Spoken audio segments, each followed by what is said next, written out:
Hello, ladies and gentlemen. Welcome back to the Gimmick. This is a big day. Lots of stuff to talk about. The feeling is restored. Trasnell. I don't even know if I can say what David has. I can say it, but the King of Cowboy Shiznit. I feel like me just saying Shiznit is, gonna get me in trouble or something. But how you doing, there, David? I'm doing good. AEW has brought itself back from the brink with their 7-hour show to Yeah. rise all tides. So I'm a happy man. Some people might say it's still going. It might still be. It might still be The going, the but post presser is probably still going at this point. yeah, exactly, Tony. Yeah. I know. Collision best numbers of the quarter one and the quarter two. If you look at hour 35, it's the best number we've done in 3 months. Like he went on some ramble about Dustin last night. It was impressive. Everyone did clap, but man, he's out there. But in a good way, it's Yeah. good to have a fanboy run some stuff. And then we got Clamorous Forever S Bubs on the. I love that theme song. They haven't officially released it, but I'm like listening to all the like fan recordings of it where like the second half you can like barely hear it, but I remember that was the case like when Eddie Guerrero got the heel Latino Heat one, the sped up one. For months it was just like the arena record, like no one could find it. It was just on YouTube. It was just like awful. But no, I was gonna say, hopefully you get that release before they do like like how they do that where it's like Braun Breaker's gone through like four different Braun versions of Breaker, them. yeah, Braun Breaker, it was like by the time they released like his second Yeah. theme, he was already on his third theme.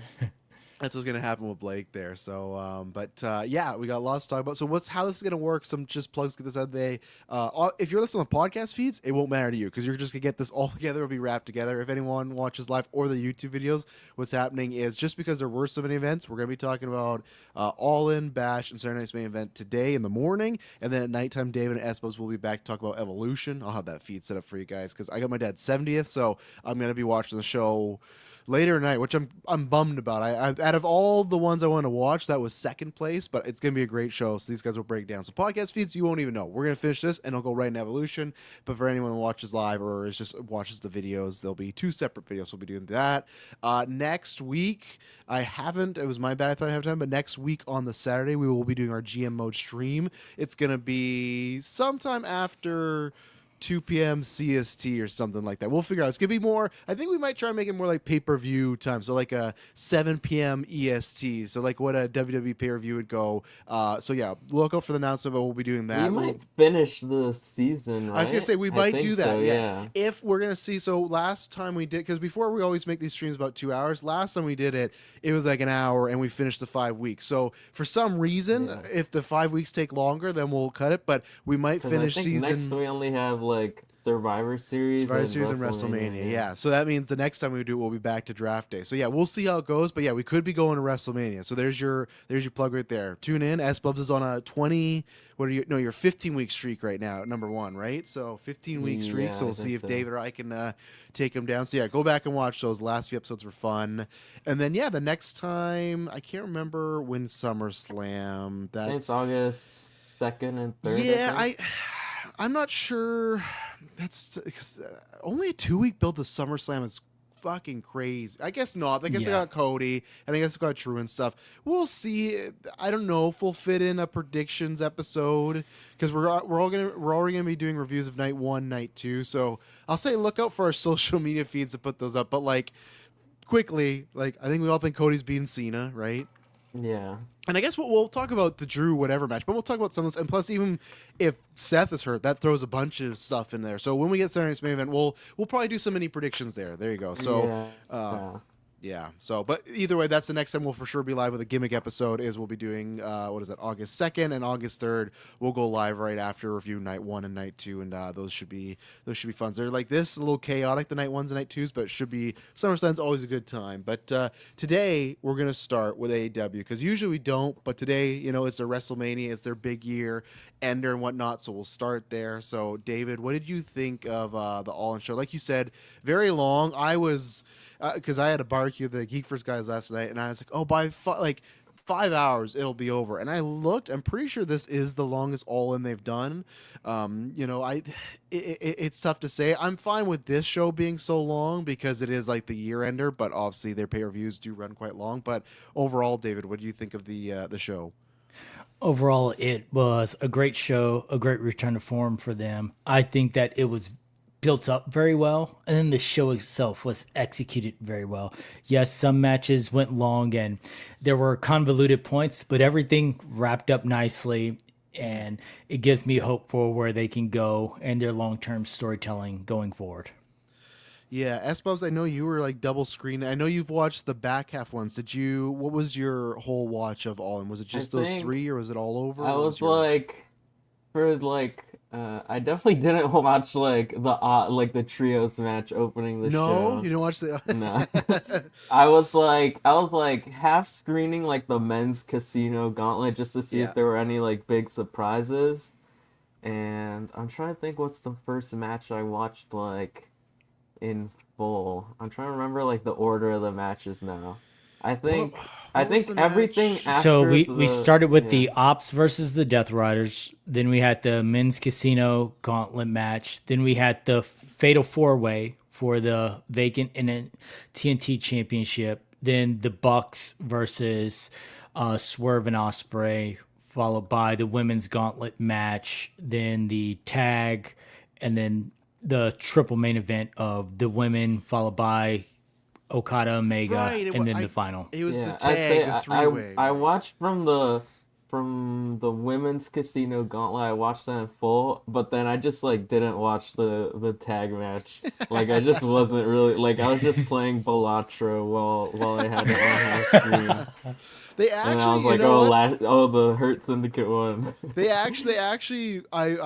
As somebody that's been dogging on the Hurt Syndicate past months, it's like my favorite Hurt Syndicate match. I'm gonna attribute that all to Christian. That was the meme online, like Christian's not working, no bathroom break match, and he did. There was like some psychology and it went on way longer, like David said, but it wasn't necessarily a bad thing. And yeah, that's the thing. Like I'm fine with all these matches going longer. It's the year ender, and I thought this was great. I'd have to go back and look, but this is, I said in the Discord, to me, this is the best thing they've done pre Brawl Out, because the meme always is like AW ended perfectly when Punk had the title, MJF interrupted him, and Kenny and the Bucks were the trios champ. And that night, that All Out was like, man, we got it all. And then Brawl Out happened, and then ever since then, it's always, and don't get me wrong, they've definitely had great shows or great runs, but this is like a good combo of TV has been relatively always strong or good, and then the shows PLEs have been good. Even if there's some stuff, obviously the biggest hang, no pun intended, but the biggest hang up was the Moxley Death Rider stuff, right? And which is so funny when we get there. It's such a curve where it's like it started really high, and then we got to like the lowest lows of AEW, but then it got to the high highs. So it's like it's a weird thing. I think only history will be the test of time to see like how this played out. Like, was it the right thing to wait this long? But if you look at the moment, it did work. So no, I thought this was great. For me, this is like like on Dropkick, I'm gonna give the show a 5 out of 5. Not because it's perfect, not because it's like, oh, every match is like a match year. No, it just had a great flow. It reminded me a lot of like a WrestleMania 17, where sometimes there's random stuff on there, but it just had a good pacing. That's the thing where even though it was a long show, I was not tired. Maybe it's just because, like you said, David, I think they delivered on the moments. There was a surprise when there needed to be happen. There's a big moment. There's a big match.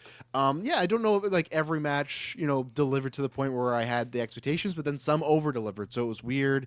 I think obviously we'll get to the only weird part was the Adam Cole stuff, because the 4-way after was just, it's very jarring. It took a while to get into that, and I don't think I ever really got in that. So that one, but like it was fun enough. But no, it was a good night. So we'll start there. We'll start at the end. We'll start at the big moment. We're well, some of us were worried. S-Bubs, is rocking his Moxley King. So S-Bubs, you're gonna need a new meme person now to like hang on to. So, I have but to think whoever like challenges like Hangman, if it's just like they just give him like some random defense, like I'm trying to think like of Lance like Archer, yeah, I Brian was gonna say Cage. Lance Archer was the first I was gonna say. I'll just switch over to Lance Archer needs to win this, or like Hangman is burying him by beating him. Yeah, Or Josh something Alexander's like gonna get the big push there, but Yeah. they did exactly what we've been thinking for months. And then obviously the win was, I think we talked about this a couple weeks ago, that the second Darby was in the gauntlet, I think we all knew, okay,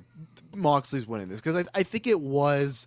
Everyone kind of had that feeling. If they have Moxley win at all, and that is like I'm not going to say a company ender, but that's a company detractor. I think that legitimately would have made many people stop watching to a full amount, stop watching at all. Like, you'd come back here and there, but I think it would have been a really bad moment for them. It would have been some WCW stuff. It's like, when you look at like the Swerve stuff, like even if it was like a 2-week build, but people were convinced that he was like beating Mox. And then when he lost, they were like, AEW's dead, it's over, I'm never watching it again. They buried Swerve. Like, this would have been that like times like 1,000. Yes, because of the build and stuff. That's where, and obviously we even saw that a couple years ago with the Cody Roman thing, right? And that we never know what happened there. There's rumors Roman and Paul was like, not now, brother. There's rumors that Vince was like, not now. Like, so we never know.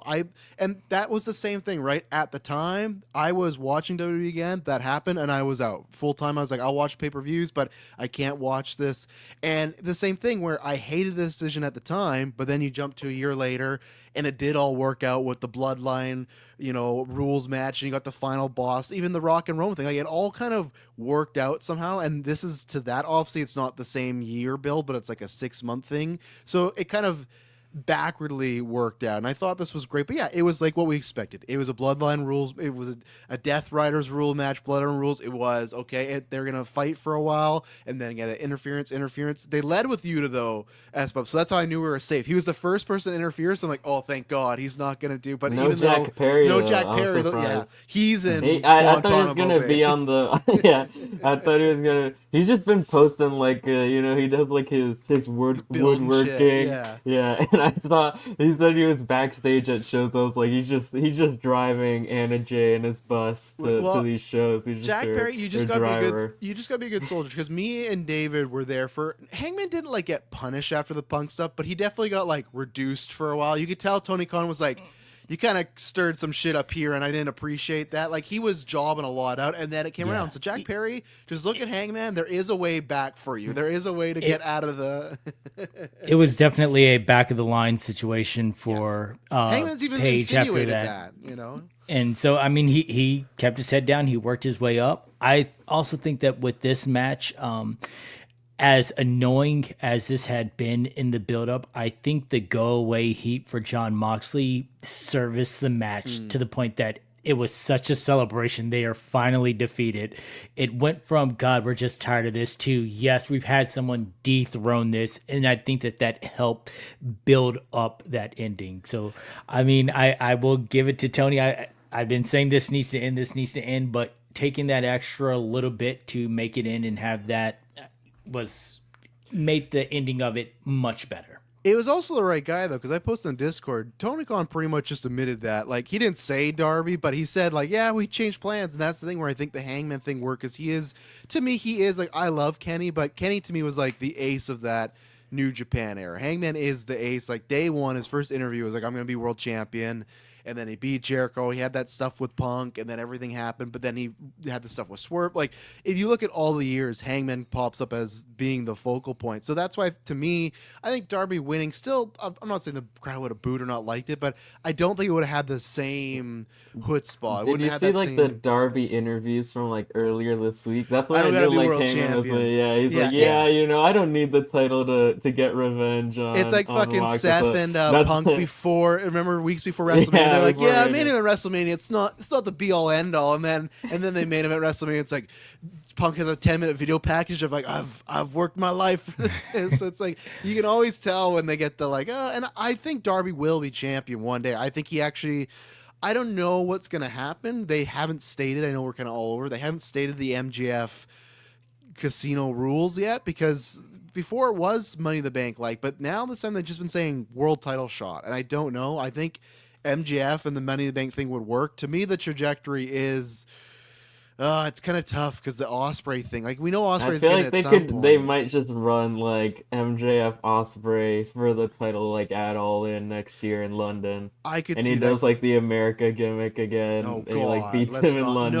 No, don't do it. Nope. Because to me, in my perfect mind would be that you have Hangman drop to MJF, and then Darby wins it, but gets like a month month and a half run, like just a Mick Foley run, and then I just don't know who that heel would be, and that to Ospreay would be. That's my prediction. I think they're gonna go that way, especially because I a couple think months I don't ago know. Hangman beat MJF clean, so I feel like they'll kind of swap that back. So Like the one I have on I think on a list of definitely gonna win it, but I don't really know.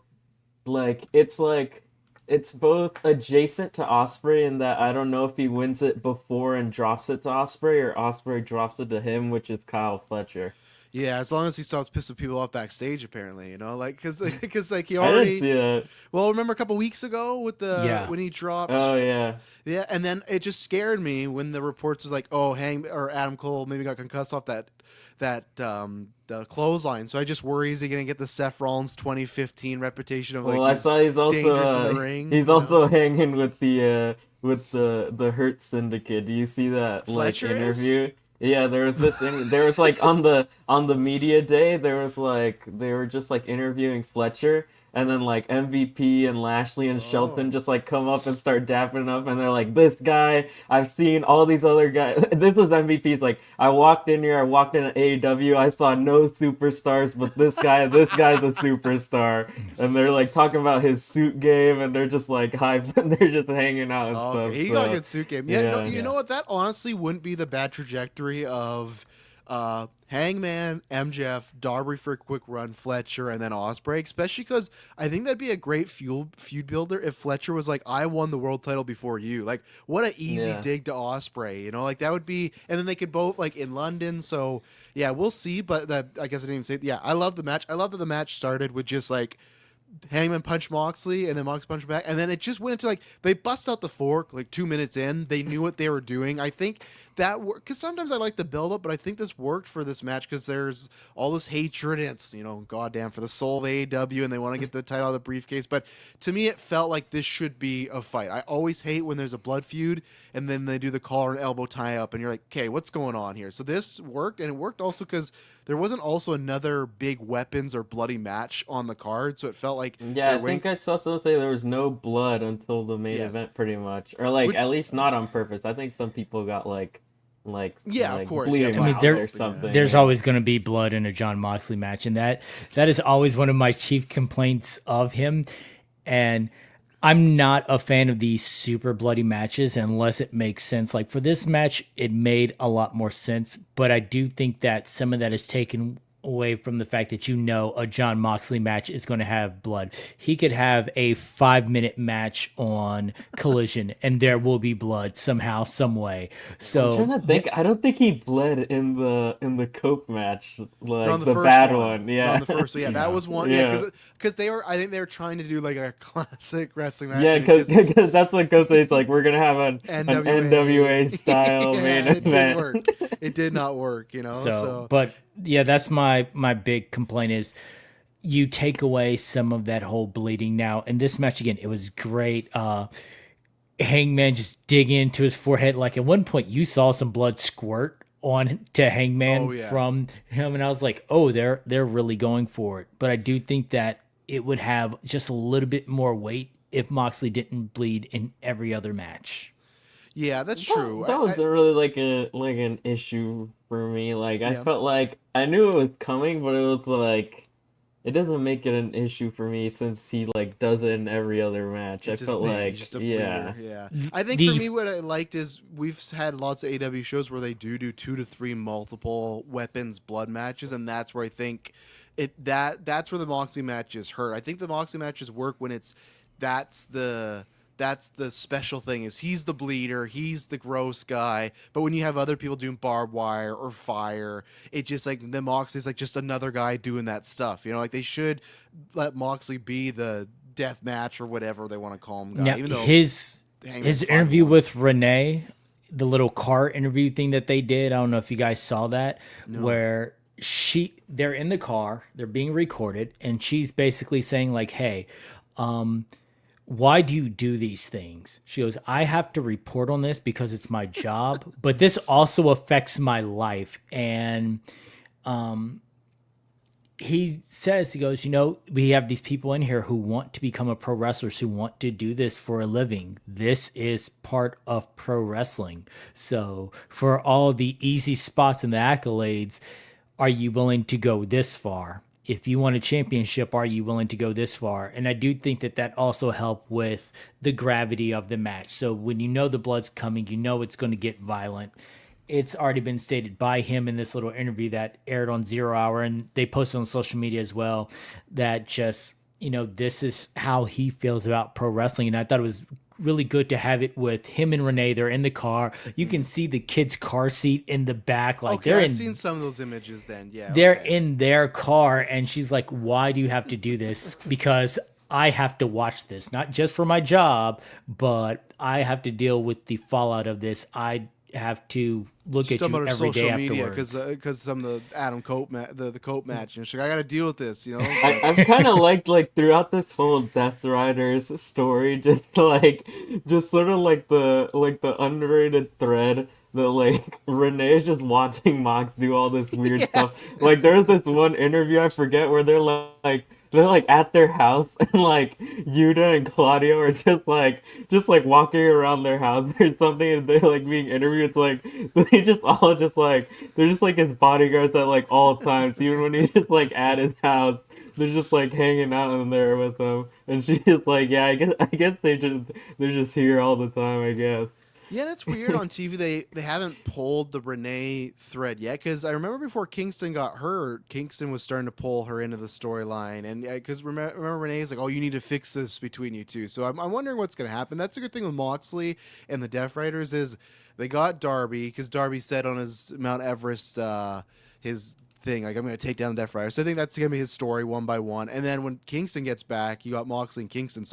And I think Kingston hopefully should be back soon. So Moxley's got 6 months. He should probably take a break, but I don't know if he can, I guess, because the Darby thing's hot right now, so you want to do that. I feel like at All Out they might do that. But yeah, he's good for a while. No, I thought this was here's the thing. For enjoyment, this match is a 5. I don't know where it'd be my actual rating or when I do a drop kick, but just the enjoyment as far as if you can do a good Bloodline rules match, because we saw that, right? We saw the WrestleMania one, and when we saw the SummerSlam one, you can see, and this to me was the Bloodline rules rated R match, where it's okay, we're gonna do that, but with glass and fucking nails and all this stuff, and it's just brutal when you see Moxley take the buckshot and he hits, and when he gets up, and you just see all the hundreds of holes. My God, that man's ball.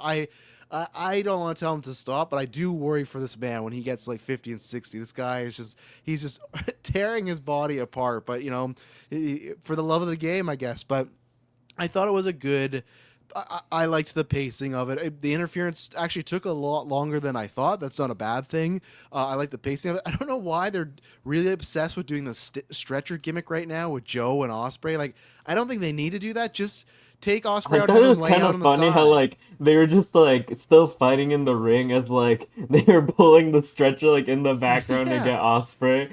There was just so much going on. It was weird. Unless Joe and Ospreay have some time off, I just felt just take him out and Ospreay can lay on the side. It was odd, just because also in this match these wrestlers go through so much, and I'm not saying the chair neck's not a bad spot, but it's just I don't know if it's this where it's Ospreay should be getting carted out right now. We've seen Ospreay get shot with a shotgun. Explanation for it was he had already taken so much in the previous match that this was enough to knock him out. Yeah, it was a little bit jarring to see them constantly cut to this very long process of them willing out Ospreay. Just kill him. Just have him down the side. That's completely fine. He does why? Like I said, unless he has time off, and that's the only reason that would make sense to me. But Joe doesn't make sense. He's still true. I saw something for Joe's maybe he's filming Twisted Metal season 3 or something like that. Because I feel I think last time he got written off was he was last season 2. Yeah, they threw him through a wall. Jericho. Yeah. They never came back. I remember. With an excavator or something. Yeah. But no, I thought this was a great match. It was a great ending. Lots of good false finishes, and I love the double. We've been building up to it for a while, but I love the ending of Swerve. Oh no, I love the ending of Swerve throwing him the chain, and they end the match the same way, because Hangman's only lost one Texas Death match before, and it was a swerve, and it wasn't that same way. Only difference is Hangman passed out, which I think is great because it's like it makes the Moxley character kind of cowardly. Like he wouldn't pass out; he tapped out before that happened, and like people have shut out, but Moxley's selling the choking.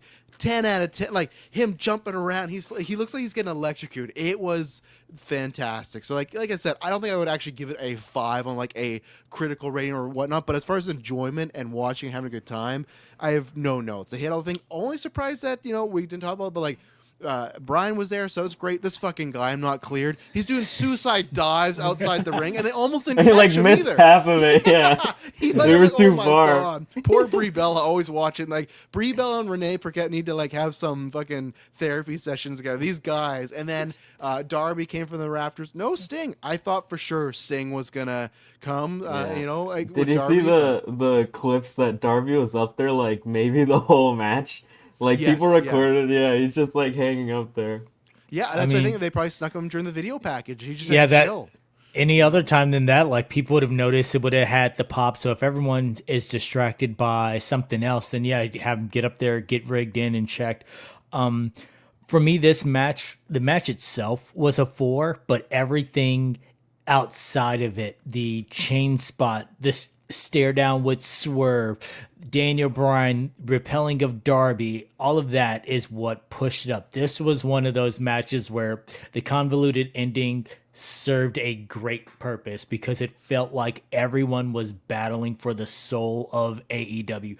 Having the EVPs come in, the Bucks come in, and they're doing it. I'm like, no, not this shit again. Please, no.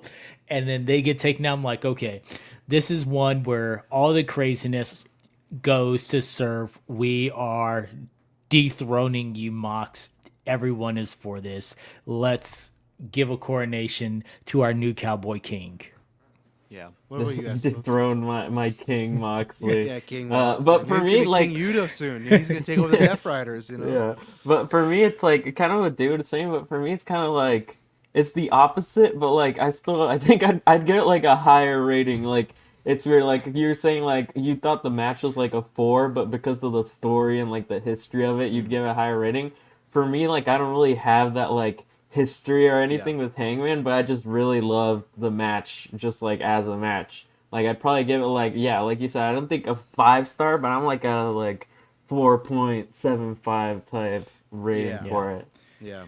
No, it's great. And like to the history, it's just like like I said, I'm very happy. I'm happy because I was worried for a while because people heard me talk about this before when Hangman like took a clean loss to Jay White, and I was like, he can't be having because since he's done he lost to Jay White like 3 times in a row. Yeah. Since they did the swerve, like him turning heel, I've said this before. Like he was other than McIntyre, but I said Hangman's my favorite wrestling character right now. Like not wrestler, but the character of Hangman is fantastic. And this did feel like a full circle. We got his old theme music back, and it did feel like even from the past when we won the title the first time, that was like this unreluctant like underdog winning, or this was like he's a man now, like he's matured. Like before, even Moxley was making fun of him, kind of being like a crybaby and kind of a bitch. Where this Hangman's like, no, this isn't Hangman. And it's just funny the journey we've on. It's funny just like the last few weeks with the Punk Saudi thing, and then now Hangman 2 weeks later, it's like the crown jewel again. It's funny the circles we go in with just certain things in wrestling. But I'm very curious what they do. I don't know if they do Swerve and Hangman in the like now. I feel like I kind of want them to wait on that because they just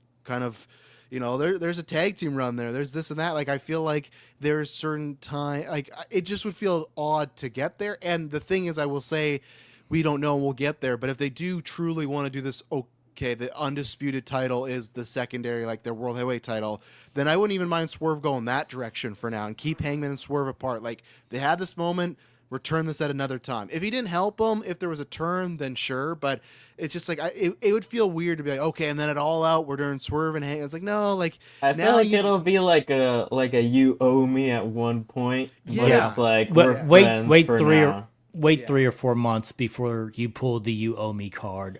Let their story continue. You could even have them kind of work together something for a while, and then it's the you owe me. It's my time. I help you get this championship. I've helped you keep it, but it's my time. I'm coming back for this. And that's what I like too, which I also will get to Seth later, and I don't know if it'll happen, but that's what I've been liking what they've been doing with Seth and Cody, where they've been keeping them apart, and even when they interacted, they didn't fight, they didn't push, they had like a intense look, but it is that thing of like Cody feels like he still kind of owes Seth a little bit, so he's not going to immediately be like, oh, I'm going to start like there's like some nuance there, and that's what I think like Seth and Cody and Swerve and Hangman, like those are very similar stories in a way. So I hope that, you know, they keep them apart. But yeah, I don't know. Obviously, MJF, I don't think will be the first challenger. I think All Out Hangman will get somebody that's like a good work rate. I do think. Well, before then we have Return of Wardlow.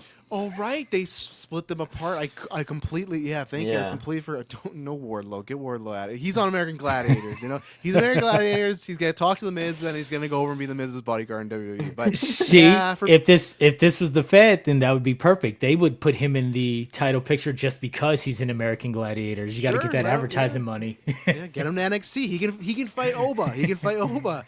Oba needs a main event match, but big sweaty men slapping meat. Yeah, I guess we got Forbidden Door, and he'll verse somebody. I'm not sure. I have no idea who he'll really verse. Forbidden Door doesn't necessarily have to.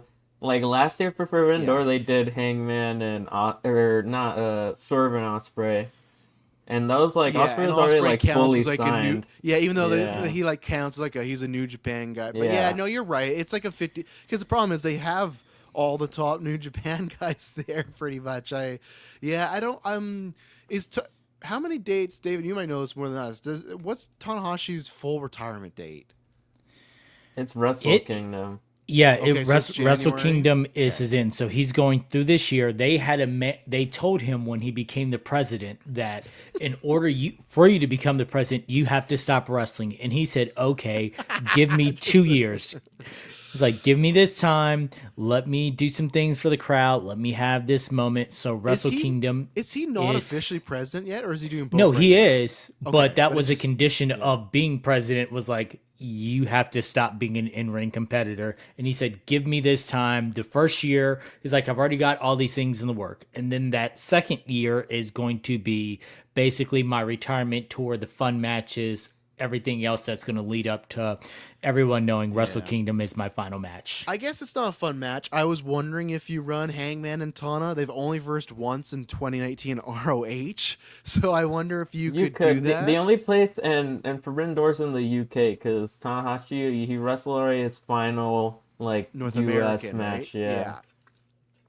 So you could do that. So we'll see. But I think at All Out, and we'll get there, but I think Edge and Christian, there's a good chance they could main event that show. It's in Toronto, so that's why with Hangman, I don't know who they're going to do for Forbidden Door. Not sure with Moxley, but the Death Riders storyline as far as the top is over. We got and again, I actually really like put if Tanahashi you could put him in some sort of tag team situation with Darby or something, just to doesn't have to be a singles, and he can be just the ultimate good guy helping beat the Death Riders. Yuta's gonna take the pin to Tana. That's what's gonna happen. Give him one last AEW win, because I don't actually know if Tanahashi, maybe on TV, but they've jobbed him out on AEW a lot. If it's gonna be a tag match, I want to see Tanahashi going up against Okada, either singles or tag. Could do that. I think that would be because Okada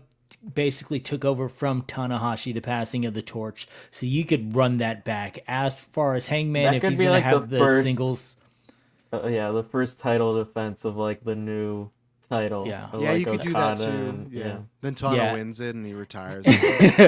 As far as Hangman, I mean, he can go against Hiroki Goto, who just lost the title to Zack Sabre Jr. He can go against some of the other people that they have there. Shingo Takagi. I think he's injured. He's filming Street Fighter. Oh my God! Everyone is filming Street Fighter. Goto would fit in there, but no, he is. He's cast. That's what I'm saying. Everyone is filming Street Fighter. That's the ultimate Forbidden Door. I think the injury thing is nothing major, but I think it's real, but on TV they were playing it as on New Japan they're playing it as bigger. Yeah. Where and it's more so for him to I think go film this movie. Yeah.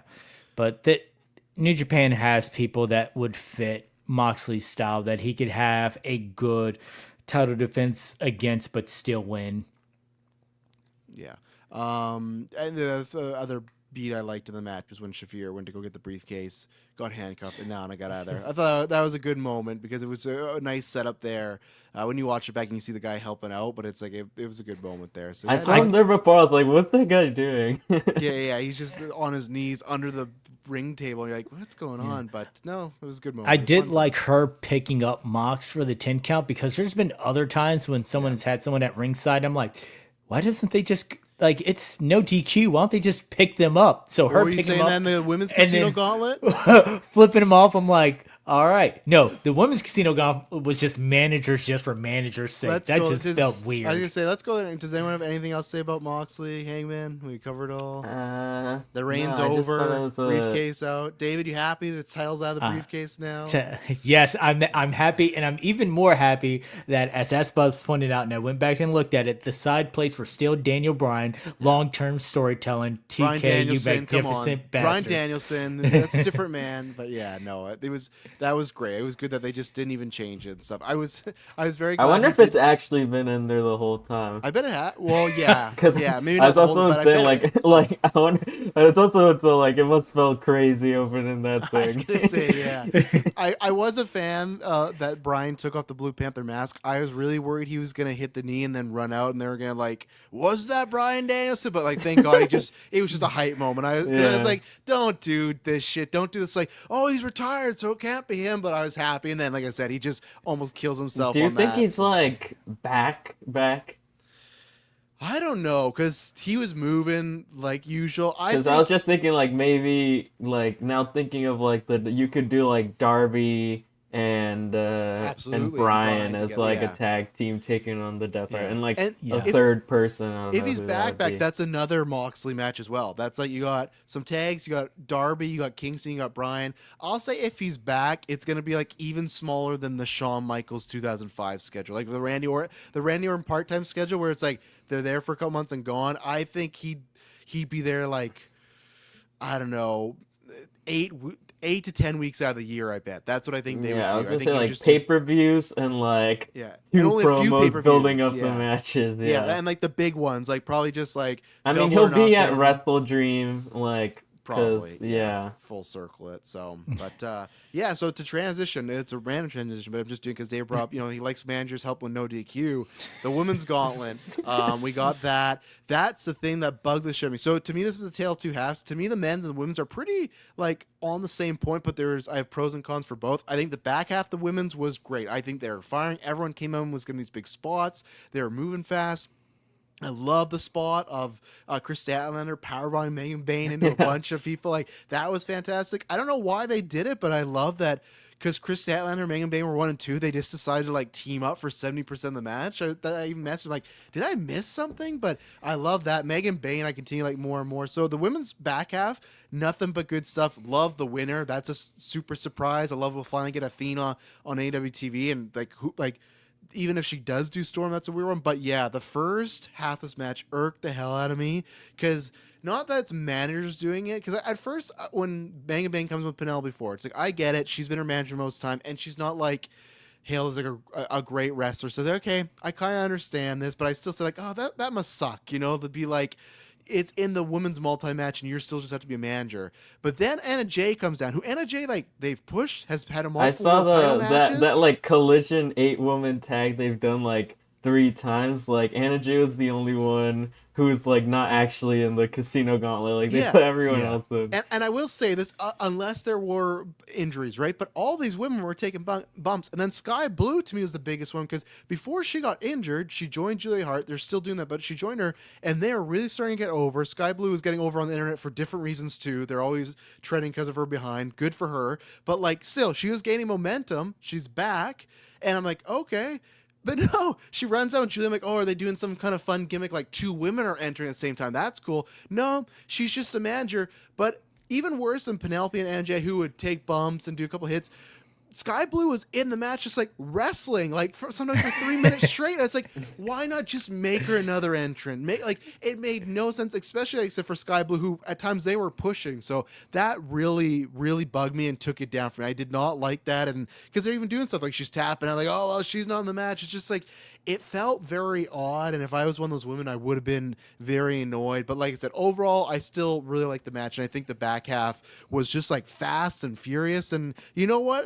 We joked about it, but I like Tekla. We had all those. I was worried because she got memed on about like AEW fans want to go to WWE and WWE fans want to go to AEW, but I've liked what I've seen so far. She's hard hitting. She has like a weird kind of Ken Shamrock vibe about her when she comes down. She just looks like she's gonna mess somebody up, and she has the crazy eyes. And I like the random Queen Aminata feud that's going on because I think in kayfabe she was fired from Stardom for beating up the president of Stardom or something like that. Oh, okay. So she's Yeah. So I've liked her so far from what I've seen. So She's been super impressive, and I like her. And I mean, same with between Thekla and Megan Bayne, they both got incredible showings and incredible feats of strength to make them look like just straight powerhouses, which I was like, good on them. If they're not winning, you've presented both of these two women as very strong individuals going forward. And I'm like, yes, that's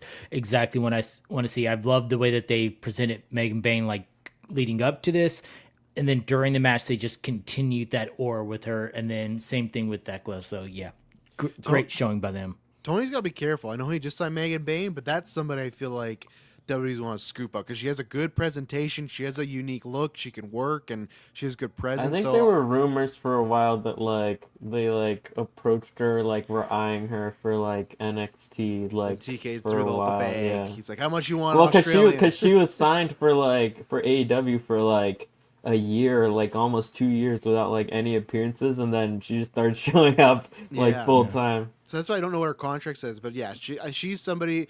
She had that match a couple months ago with Tony that was really great, and every time she's in there, I don't know who she reminds me of, but yeah, I'm a big fan of her so far. But yeah, I suppose what do you think about the women's gauntlet and the winner? Because I think we all kind of thought Willow, right? We were kind of all in that. I also like Athena was one prediction I saw a lot of people throwing around. That was one I had like in the back of my mind, but I just thought like I just wasn't sure if she was like it was a possibility, but yeah, I wasn't like surprised she won, but I thought it was good. That also made me think like, oh, Mercedes like definitely winning then. Me too. We all thought that. Oh, they're running it back. Athena's gonna get her win back, but that's her and Tony's such like a. Not what I had. Obviously, it might not even be Tony, right? Because it could be in the future. But even if Tony was like calling her out of the press conference, I feel like they're already trying to set the seeds. But not a matchup I had on the AEW bingo card at all is Athena versus Tony Storm. So. And yeah, I like this match. Like you said, the start was definitely weird with like all the managers and stuff. Were just like kind of weird. Like they were doing more stuff than the actual people like in the match for a while. But yeah, I liked the end when there were just big spots with a bunch of people involved. Like you said, yeah, like the powerbomb. That stuff sort of reminded me of like what I think is still like the best Casino Gauntlet match, which is the one from All In last year, where I felt like it was just a lot of like big spots and like people coming in. Like the one I remember is like Ricochet doing like that like jump like off the middle rope onto the like top turnbuckle and like flipping off and landing on like 50 people on the outside. Like that's still my favorite Casino Gauntlet match, I think. But yeah, I really enjoyed this one, and yeah, good winner. I always love that. Universal says respectfully don't objectify women too much. Not cool. They can wrestle, of which you can't. One, I can wrestle. I'm gonna be wrestling maybe again soon. But two, I don't think there was any objectifying. And if not, you can just talk about how Hangman was looking like a big beefy guy. Like I will objectify men and women at the same time if they're good looking or they got a good aura. And yeah, that's what I'm talking about. When I say Megan Bayne's good look, it's just that she has a look that you could throw on a poster. To me, some people might not like me saying it, she has a very WWE look, which is not a negative. It just she would fit in that company where some people don't. Some people like look at someone like Ruby Soho. That's where it's like she's like that's an AEW, you know, like that's like an AEW look. That's something where it's like people have different looks, and that's where to me, and they can go both ways. But Megan Bayne has it with her hair and the aura and like everything come out like the whole presentation of her just screams WWE. It. Yes. Like her look when she walks out, it kind of reminds me of a little bit of Charlotte Flair without the robes, like just that whole that menacing queen standing over you type deal, and that's something that you like. Jade Cargill, she was in AEW and she felt like a WWE person, and look where she is now. She's in WWE, and hopefully her and Naomi have a great match night. But there's some people that go back and forth, and then there's some people like in AJ Styles that can do both, right? He can be in WWE and have that look, but he could easily turn into indie AJ Styles again, right? Like there's some people. And I have to give credit to Megan Bayne because that look, that is like all her. Like she'll pull out the full headdress and gear and everything when she's like on GCW and like in front of like 15 people. That's cool. Yeah, she does that every like I've seen photos like she does the full look at every single show like she ever works. Like it doesn't matter the size of it, which is cool. I mean it just makes her like larger and that pops than life. more in like a GCW show when everyone looks really grungy. Like that's indie stuff. So I was gonna say, so do you guys think? Obviously, I don't think it'll be Forbidden Door. I bet like Tony wrestles someone else. Do you guys? When do you think we could get this Athena Tony? If it is that, I think it will be Athena Tony. I just think they're starting to lay the groundwork a little bit for it. Maybe All Out, but I wonder. Does Athena like maybe lose it the could ROH be like title first? yeah, that's what I'm thinking. Like I feel like if it's a cash-in situation, I feel like it could be something like she loses the ROH and like whenever the next title match is, she like wins the title, like the main AEW title. Yeah. What about you? But then I also don't know like who in ROH like now they're just like just now let it's just Billy like you fucking put beat her. Just let yeah. Billy beat her. They did the Cody Roman story, and guess what? On the sequel to Billy and Athena, Billy lost again. You kidding me? you kidding me? Like I say, do the trilogy, have Billy beat her, and give her like just give her the good moment, you know, like. Because it could Mina actually would have been perfect, but they gave her the TV title. I would have said interim TV title. Yeah, the interim TV title. Because I saw something say Tony Khan said that AEW like we're not doing the interim titles anymore, but it's like we'll do it on ROH. That's not AEW. I remember Tony Storm and Moxley. They got the intern, and every presser they would make not a big deal about it, but they let it known they weren't happy about the whole interim thing, and they tried to be like UFC. But I agree that it's don't do just. It just makes more sense. Just do like a number one contenders match. Absolutely. Like you're just healthy, like whenever that person comes back, you're automatically the number one contender when they come back. Exactly. Especially if they're just gonna like win it or something, or like. Or if they are gonna win it, then just vacate it or something. Like it's just like the interim thing is just like it's like kind of telling you that it's like this is an even faker belt that you're holding right now. And even people that watch UFC, they hate the interim stuff because sometimes there'll be the world champion who's like gone for a while, like John Jones. Like then there's interim, and then John Jones is like, I retired, I don't want to defend anymore. And it's like, okay, now you're the interim champ. You're the real champ. It's like, how does that lineage work? Like that makes no sense. It's just like even UFC fans now are like, we don't fuck with the interim stuff. This is really annoying. It's kind of like a dumb thing that like there's so many. It's like it's something that they do, but it's like there's just so many better ways to do it. Red Velvet's gonna come back like CM Punk with the title versus title. Like I never lost champion. It. I'm so mad we never got that. I wish we got that paid off, I wish, but with a X spray painted over a copy of the championship. Let's do it. David, when do you think Athena and Tony happens? Do you think she's still ROH champ, drops that? Is she gonna be Monet and get the multiple titles, I think it's gonna be a champion versus champion type deal. I think that is going to be the thing. Now, does Tony then drop it at that point? I'm not sure. You say Hangman's like what's been going on with him being your favorite. Tony Storm is my favorite character in all of wrestling. Just because like in all of her interviews, all of her vignettes, everything else, during her matches, she lives and breathes the gimmick. She has made it her own.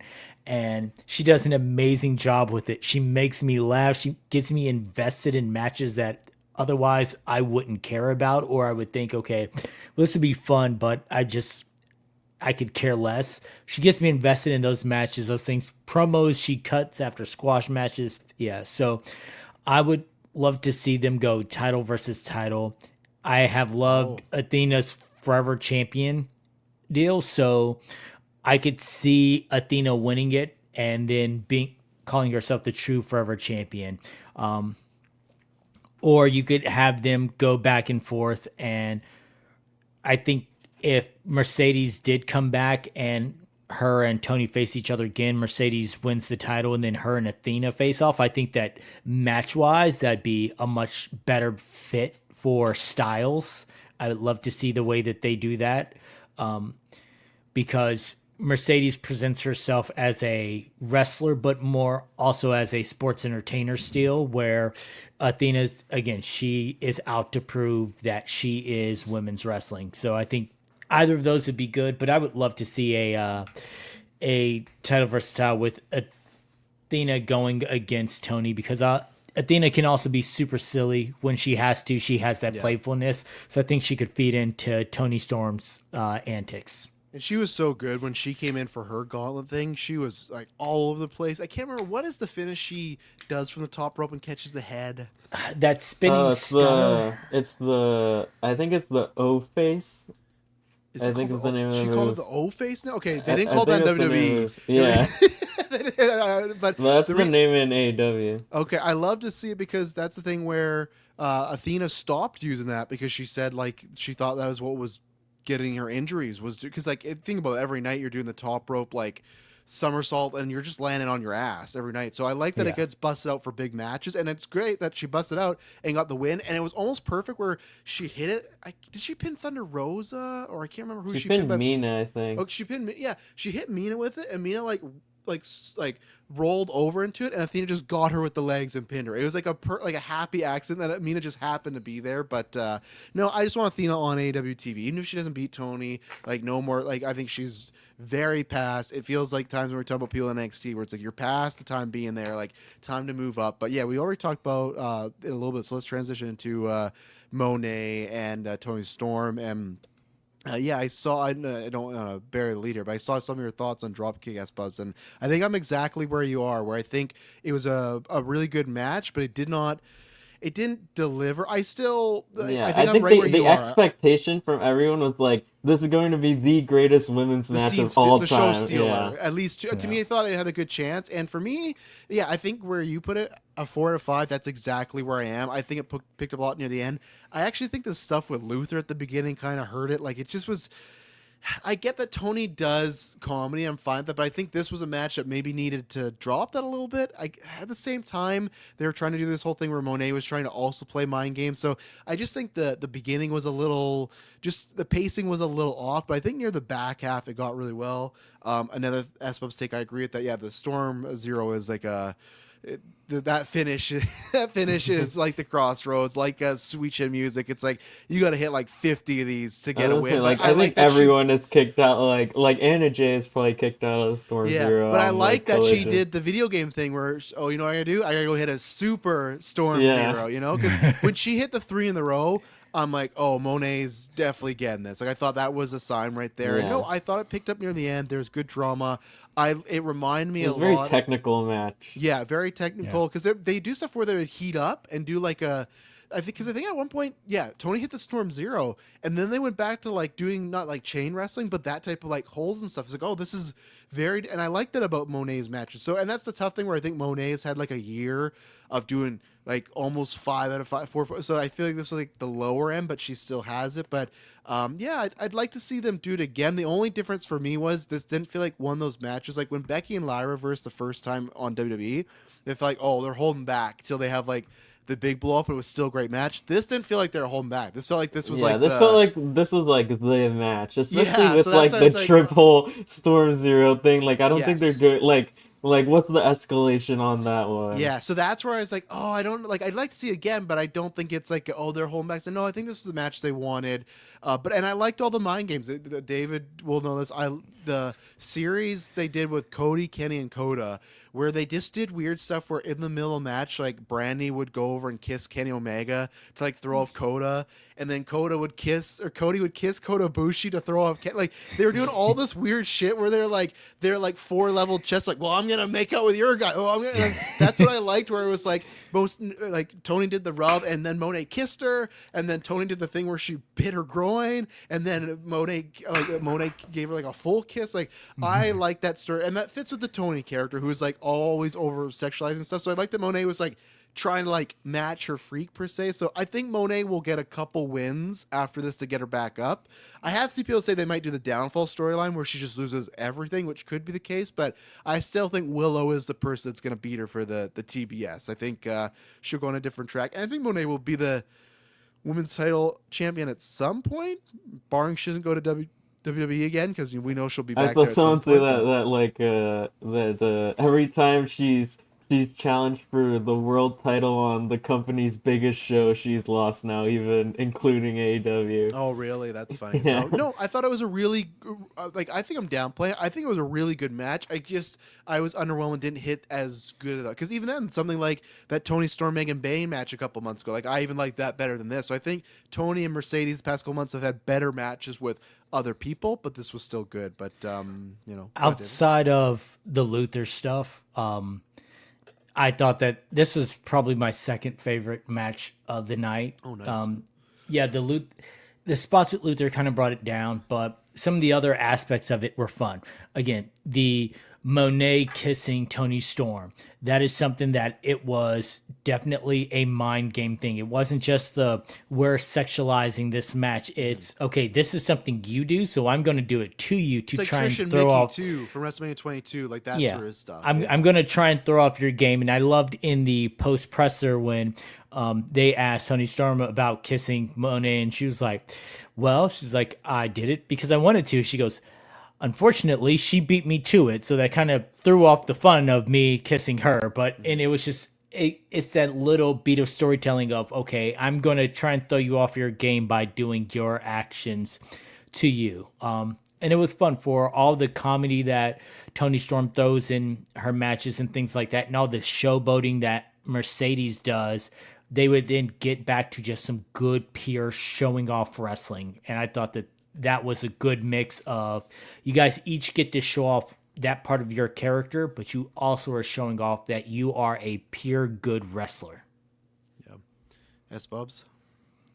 What are we talking about? Tony I was Monet, looking at something. Tony- Oh, Tony still? Monet. Well, yeah, you pretty much said my thoughts for my review, and I kind of added my own in there. But yeah, I thought it was a solid match, really good match. But yeah, I'd say I had like really high expectations for it, and I wouldn't say it like reached that, but I still really enjoyed it overall.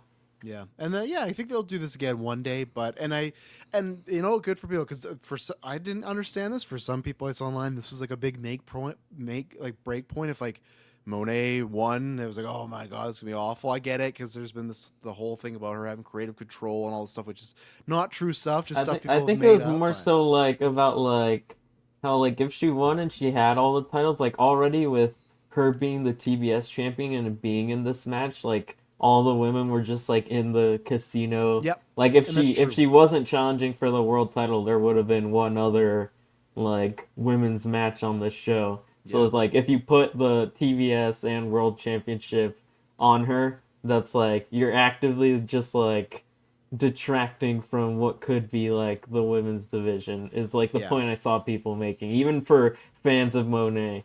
To me, I was saying like you just got to do like I'm not sure if you've ever seen this, S Bubs. Have you ever seen the image of Kurt Angle when he won every title in TNA? Have you seen I've that? seen like the photos. So I at one think. point, yeah, he was New Japan champion, IWGP, and then he was X Division. Him and AJ had a match for all the belts, and then there was one night where he had to defend the X Division, the tag, and the world title. I think the tag he had to defend like alone, so it was a handicap match. So that's what I'd say with Monet is, you know what, they should have had her win, and then one night she has to have like 3 matches. But yeah, we'll see. I think they'll keep him away for a while. I was gonna do this earlier, but because we're talking about Shady and Tony's, let's talk about the men's gauntlet.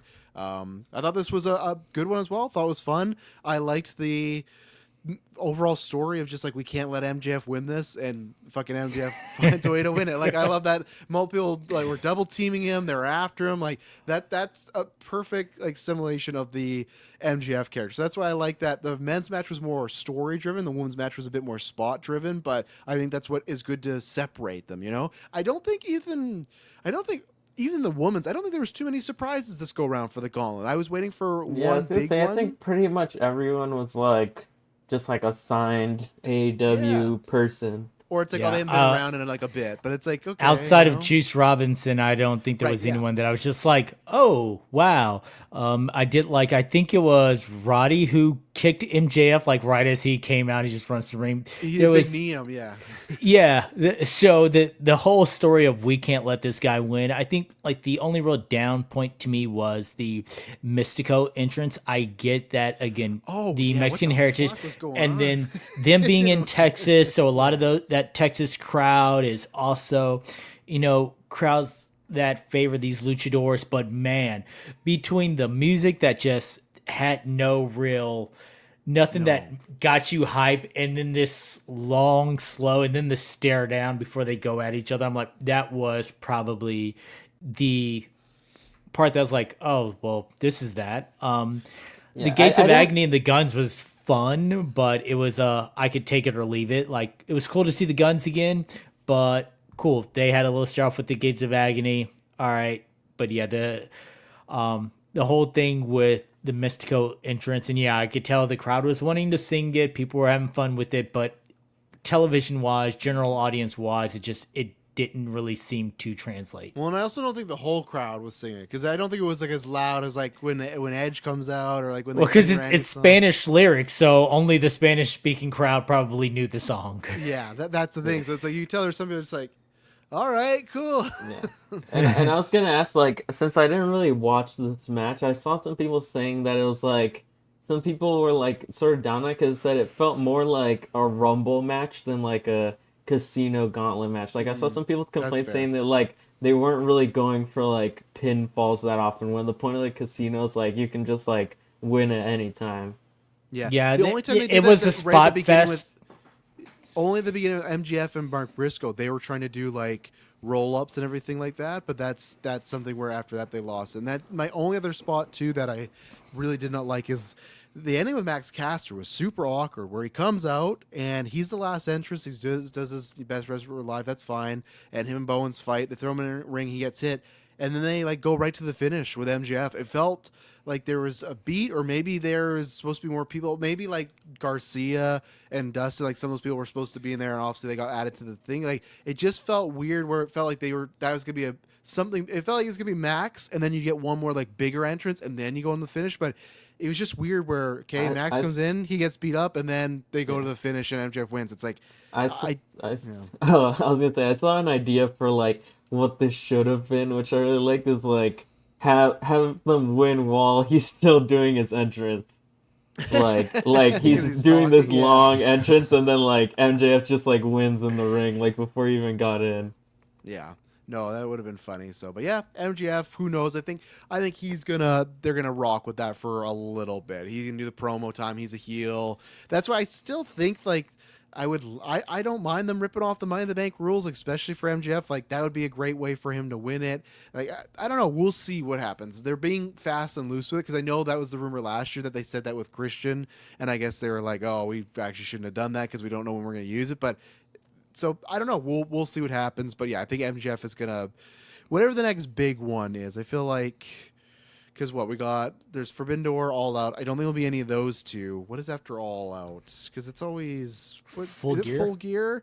They could do it there because that's Hangman's show, right? And that could be like a way of Hangman loses it. It's kind of sentimental, but yeah, we'll see. We all kind of thought MJF was getting it, and we'll see what happens here. And I hope it's not just like he is like the first challenger. Like he just challenges Hangman and he just loses. Like I do think MJF should probably be the guy to beat Hangman. Yeah. I think that would we work. we might have Wrestle Dream in October. They haven't Right. officially announced anything with that. Yeah. But And I then don't think it yeah, would be Full there Gears. Yeah. Full Gear's the next big one after that. That's their November show. And I think they'll let the Hurt Syndicate thing play out first, maybe, unless it is like a Money in the Bank thing and they like interfere on his behalf. I don't know. We'll see. But same thing to transition there. We had the Hurt Syndicate take. Not much to say here, but there's more back half. But no, I actually really like this match. This was, I think, what I enjoyed about this is Hurt Syndicate's match style have been. They're going to go in and they're just going to be powerhouses and not make the guys look like jobbers, but they're definitely going to, the babyface are going to sell the whole time, right? And then it's like the babyface make quick fire. But for me, that formula has been a little redundant and I haven't liked it. I think what I liked about this was having two teams was great because they would do that to a team, but then the other team would come right back and fight them. And they were that's what was great was like Hurt Syndicate was starting to get overwhelmed because they would power down this guy, but then there's another guy and then another guy. So, and they kind of did that on Dynamite where they had the teams like double team them. So I don't think they will do it, but I would be down if all Hurt Syndicate's tag titles defenses now were always three ways because I liked the idea of two teams trying to gang up on them, and I thought they looked really good. And no, I actually like this was like a solid like 3.75 for me. I enjoyed this quite a bit. It was really good. Christian's always great in there. And then after, well, Dave, you can speak on the match, and we'll talk about the turn after. But what do you think about just the match? The match itself was good. This was probably my least favorite match of the night. But Really? More than the Ops one? That was for me my least favorite. That trios to me. in saying that, I'm saying that on a scale of 1 to 10, this was an 8, and it's my least favorite match. Like, Okay. it's the least favorite of a good set of matches. I think that, and I'm just going off of the match itself, not the fallout. Now, when it comes to the fallout of it, yes, that I was happier because that gives Christian somewhere to go off this. All right. I don't know if this is the way he wanted to end the Nick Wayne stuff, but I know he said that he wanted to finish his story with Nick Wayne before going on to that next bit. So this finishes the Nick Wayne stuff without him jumping into that bit. But the match itself, it was my least favorite, but it was still good. And I like how dominant the Hurt Business is. And I am happy that they kept the tag team championships because I feel like they should keep them and they should hold them for a while. And they should just be straight up dominant with it. And that should be their thing. So now with MJF having this title shot, them having the tag titles, the They're like promos, the Judgment Day of AEW. They're getting all the this gold. promos that MVP is going to do based upon this are going to be just gold. So I'm happy with the results of this. I'm happy with the match for this. So Yeah. So I suppose I know you didn't see the match. What did you think of the angle? They had it where we forgot to mention FTR. Did not bugged me that they weren't in this match. I know they set the angle. They still could have been in the match and set the angle. They still could have, like, they're arguably the greatest tag team the last decade, but that's fine. I digress. That commentary, Christian gets accidentally pushed into them. Of course, they take that as offense. They go in there. They kind of screw up Christian and screw him over from getting the win. And then there's some heat after they're arguing. Christian and his whole family. He's like, no, let's get out of here. But then Nick went, which I appreciated that Christian got out of the rope and they got him as he was leaving the ring. Not like the chair was like a little, I knew it was time, but still just like a little fake out. And then Nick went him with I'm prettier. They go to concerto him. And then, Edge, Adam Copeland, Cope, whatever the fuck you want to call him. He came back, not to save Christian right away. He had to pose his ass off with fireworks and everything, which was hated that. To me, he's a veteran. He knows better. Like, think you're going for the save and you're gonna do the. It's like, what if they're just like the Jeff Hardy singing? yeah, what if they're just like fucking crushing his skull as you do? It's just like I remember because it was a big deal too. Like a couple of years ago, Rhea when she was in NXT did that because she does like. I've seen that clip. Yeah, yes. But that one they did it like that one. Charlotte did it like what you were saying. Like Rhea was. It was. I've seen the clip. It's like it's like Charlotte is like has like It might be Io. Bianca. Was it I think it's Bianca? Okay. Bianca. Yeah, he has Yeah. Bianca down, and yeah, Rhea comes for the save, and like she's doing her full entrance, but then they cut back to the ring, and Charlotte is just stomping Bianca while Rhea's still Yeah. doing her entrance. And that, but I remember online Rhea had a tweet because even of course Bubba Ray like blasted her on Busted Open about like being a rookie and all this stuff. So like I remember online she like put out some sort of tweet about like kind of something sarcastic, like taking shots at the IWC. But that clip went around for a while. Like, can you believe this is what she's doing? I'm not saying go after the wrestler, but it is just like don't do it. Don't do like Edge. I get it. There's 25,000 people. You want that promo? Do it on fucking Dynamite. Just wait a week, whatever. But he comes down. So yeah, Espos, what do you think about this? Nick Wayne turns. Christian also Edge says he picks up the mic. He's getting ready. He says, "Go find yourself." And then he walks away. So what do you think about the turn here? I like the angle. The line, I thought it was dumb. It felt like I love the it felt line. like the it felt like the Cody and Roman thing where he's like, "You're in my way in life," like that one thing. Like that's what it felt like to me. Like I thought it was cringe, but I thought the whole segment was good in general. I enjoyed it. So I love the line. Espos thought it was cringe. David, where are you on the "Go find yourself" line? The line to me was fine. He's right in the middle. He's Switzerland, a bastard. He's not Well, taking a side. because it's I'm gonna hit both. you with a power card next week for that. It's both cringe, but it works for this. Like it screams two old veterans having their come together mark. So yeah, the whole "go find yourself" thing. Yeah, no, it's perfect for those two. Like it just screams Yes. something that would be for them. So while yes, it is a cringy line, I'm down for it. Yeah. No, it's a very convoluted way to get there. It's rushed. And even then, it's like Roman, right? Roman comes back as a babyface. Why? He mentally tortured his family for years. But it's all good. And remember on TV, he's never apologized to any of them. His apology to Jay was, yeet. Like that was his apology. He is a fucking psychopath, Roman Reigns. Like he is a controlling, manipulative, awful person.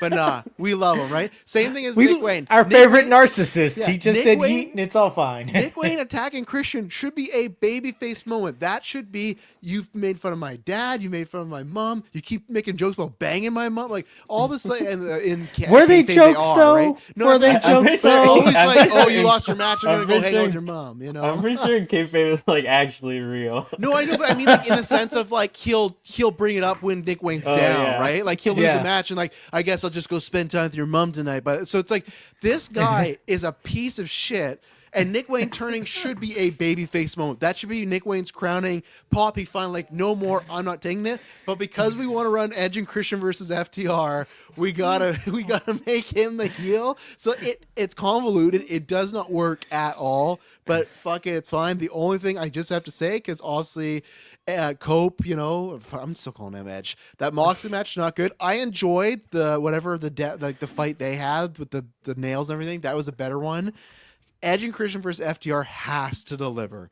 If it does not deliver, no longer Edge cannot beat any wash accusations. It's over for Edge. It's over for him. He's got there's nothing. He'll have like, Christian wrestle the whole match, tag him in, spear, executor, and then yeah. double concerto FDR, and that's Dave Meltzer 5 that's out the of 5. finish. Yeah. Like, no, like they have, and the good thing is with this, they've set up very story driven, right? Even FTR is like, don't get in our way. We don't want to do this again. That's what they need to do, is not do the spot heavy match. They need to do a story driven wrestling match, which FTR can do. But the thing is, I think they were trying to do that for Edge and Moxley. Will Edge and Christian put FTR over? Absolutely not. No way. No. They're going over because Tony Khan had full intentions to strap up the Hardys, and then Jeff Hardy screwed up again. Tony Khan has full intention to strap up Edge and Christian. They will be tag team champions. Even if the FTR match sucks, they will be tag team champions. It's just a question of how good we can go. And again, I don't know if Edge and Christian should beat the Hurt Syndicate, but if they still have the titles, they're being the Hurt Syndicate. Like, Edge and Christian are going to be AEW tag team champions. He wants it in the lineage, the same way as like Dustin. I think when he talked about Dustin last night, he's like, yeah, you were on one of the first TNT broadcasts of this and blah, blah, blah. It's like, Tony Khan's big into the lineage and that's thing. So I just hope the FTR match is I'm hoping a 4. That's all I'm asking. I know it's a lot to ask, but that's my barometer. If I get a 4 or 5 out of Edge and Christian and FTR, that's happy for me. Anything above that is, and the crowd's going to be there. It's in Toronto. They have no worry about that. The crowd's going to be fired up. It's like Punk in Chicago. Like, Punk could have a 1-star in Chicago, but it's going to sound like a 5-star. Like, it doesn't matter. Edge and Christian, they're smart, but I just still want the crowd to, or still want the match to have quality. So we'll see. It's going to be interesting, and they'll get a warm up because they're probably going to do those two versus Kip Sabian and Nick Wayne first, right? So they'll get a warm up, they'll figure that stuff out, and yeah, we'll see what happens. And Edge is pretty much insinuated like he's about to be done, so they could do the Ed. They literally could run back Sting and Darby, where their last match is them in the tag team title picture.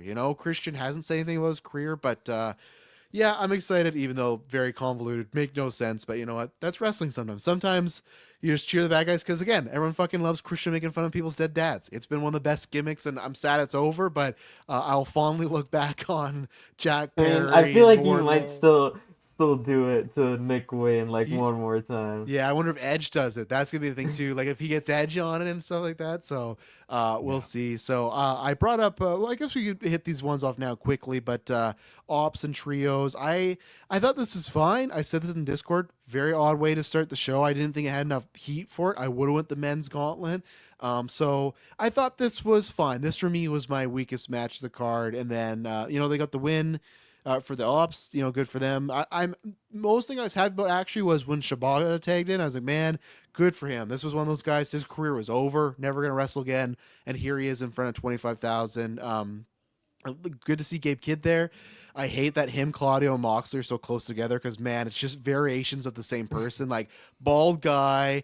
Like, at least Claudio's a lot, more, he has a different structure, but, bald guy, beard. There was that one Dynamite where they were, dressed exactly the same. Him and Moxley was scary. Yeah. Yeah, it's like someone needs to shave or grow their beard out even bigger. I don't know. So, this to me is, a fine, but, not bad. It was just, a fine match. So, David, I did think it was, a weird choice to open this show. Yeah.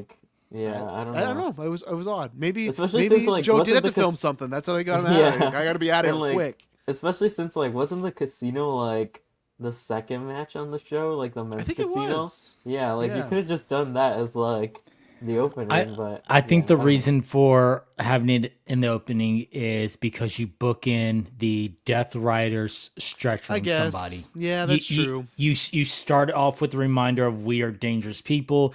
You end with the reminder of even though we lost the championship, we are dangerous people. So from a perspective of if you're going to have somebody stretcher, if you're going to do the stretcher spot, you don't do it 2 matches in the row. You don't do it in the middle of the match if the crowd is dead because as we saw with the TNT match, there were some crowd issues. So say this goes on right after that and the crowd is still dead and you lose that momentum of them stretching out somebody. So you've got the crowd coming in hot.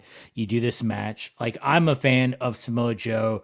I'm a fan of Gabe Kidd. So I love some of their hard hitting in that.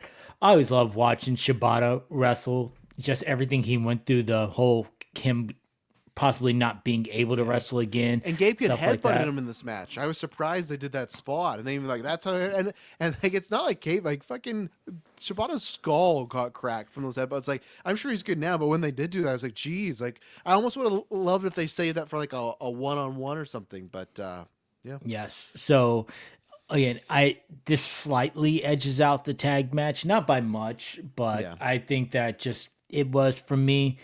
It was a good match with that. And Shibata and Kidd just having that exchange to start the match. Joe made this hit on Yuta that knocked him down that just looked vicious. And then there was another spot where where Joe did the walkaway spot when he was on the outside of the ring. In that spot always just makes me laugh. So for that, it was a good opener on the fact that I understood towards the end of it, I understood, okay, this is what they're doing. They are starting with, even with the Death Riders losing, we're still strong. And they ended the night with that as well. Yeah.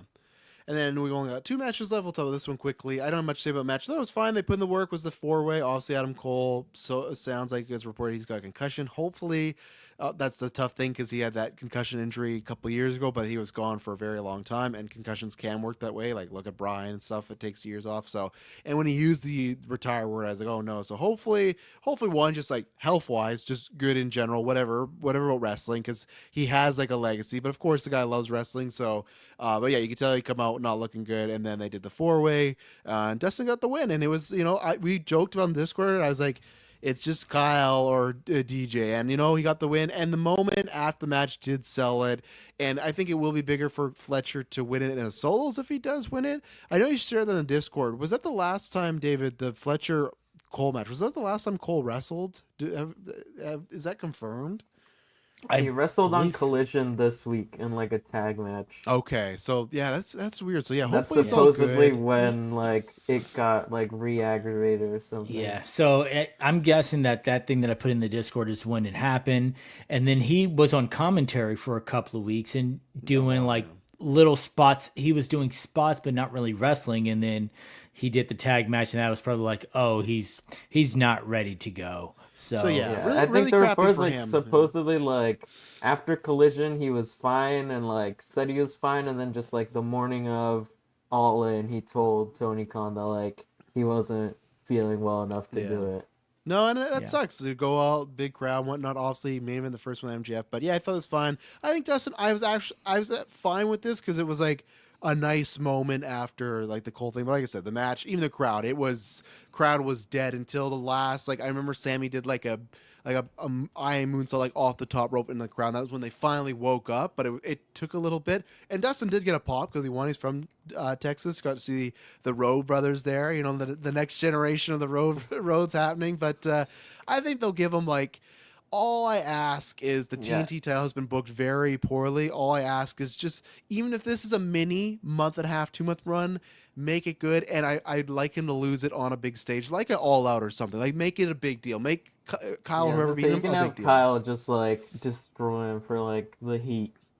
Yeah, you could do that too. You could just job him out. But I hope at least the in between is, unless they're just doing like Dustin's gonna lose it this week on Dynamite. They could do that, but because they could have just went for the moment. Because even Saraya Page, where she's gonna be now, she didn't hold it for like a week, but she only held it for a month. They just did the whole like, well, we're in the UK, let's give her the moment and then move on. So that could be this, where Dustin has like maybe he beats Lance Archer, and then he can beat like Blake Christian on Dynamite. Exactly, yeah. But and I like the full circle. Cody was the first champion.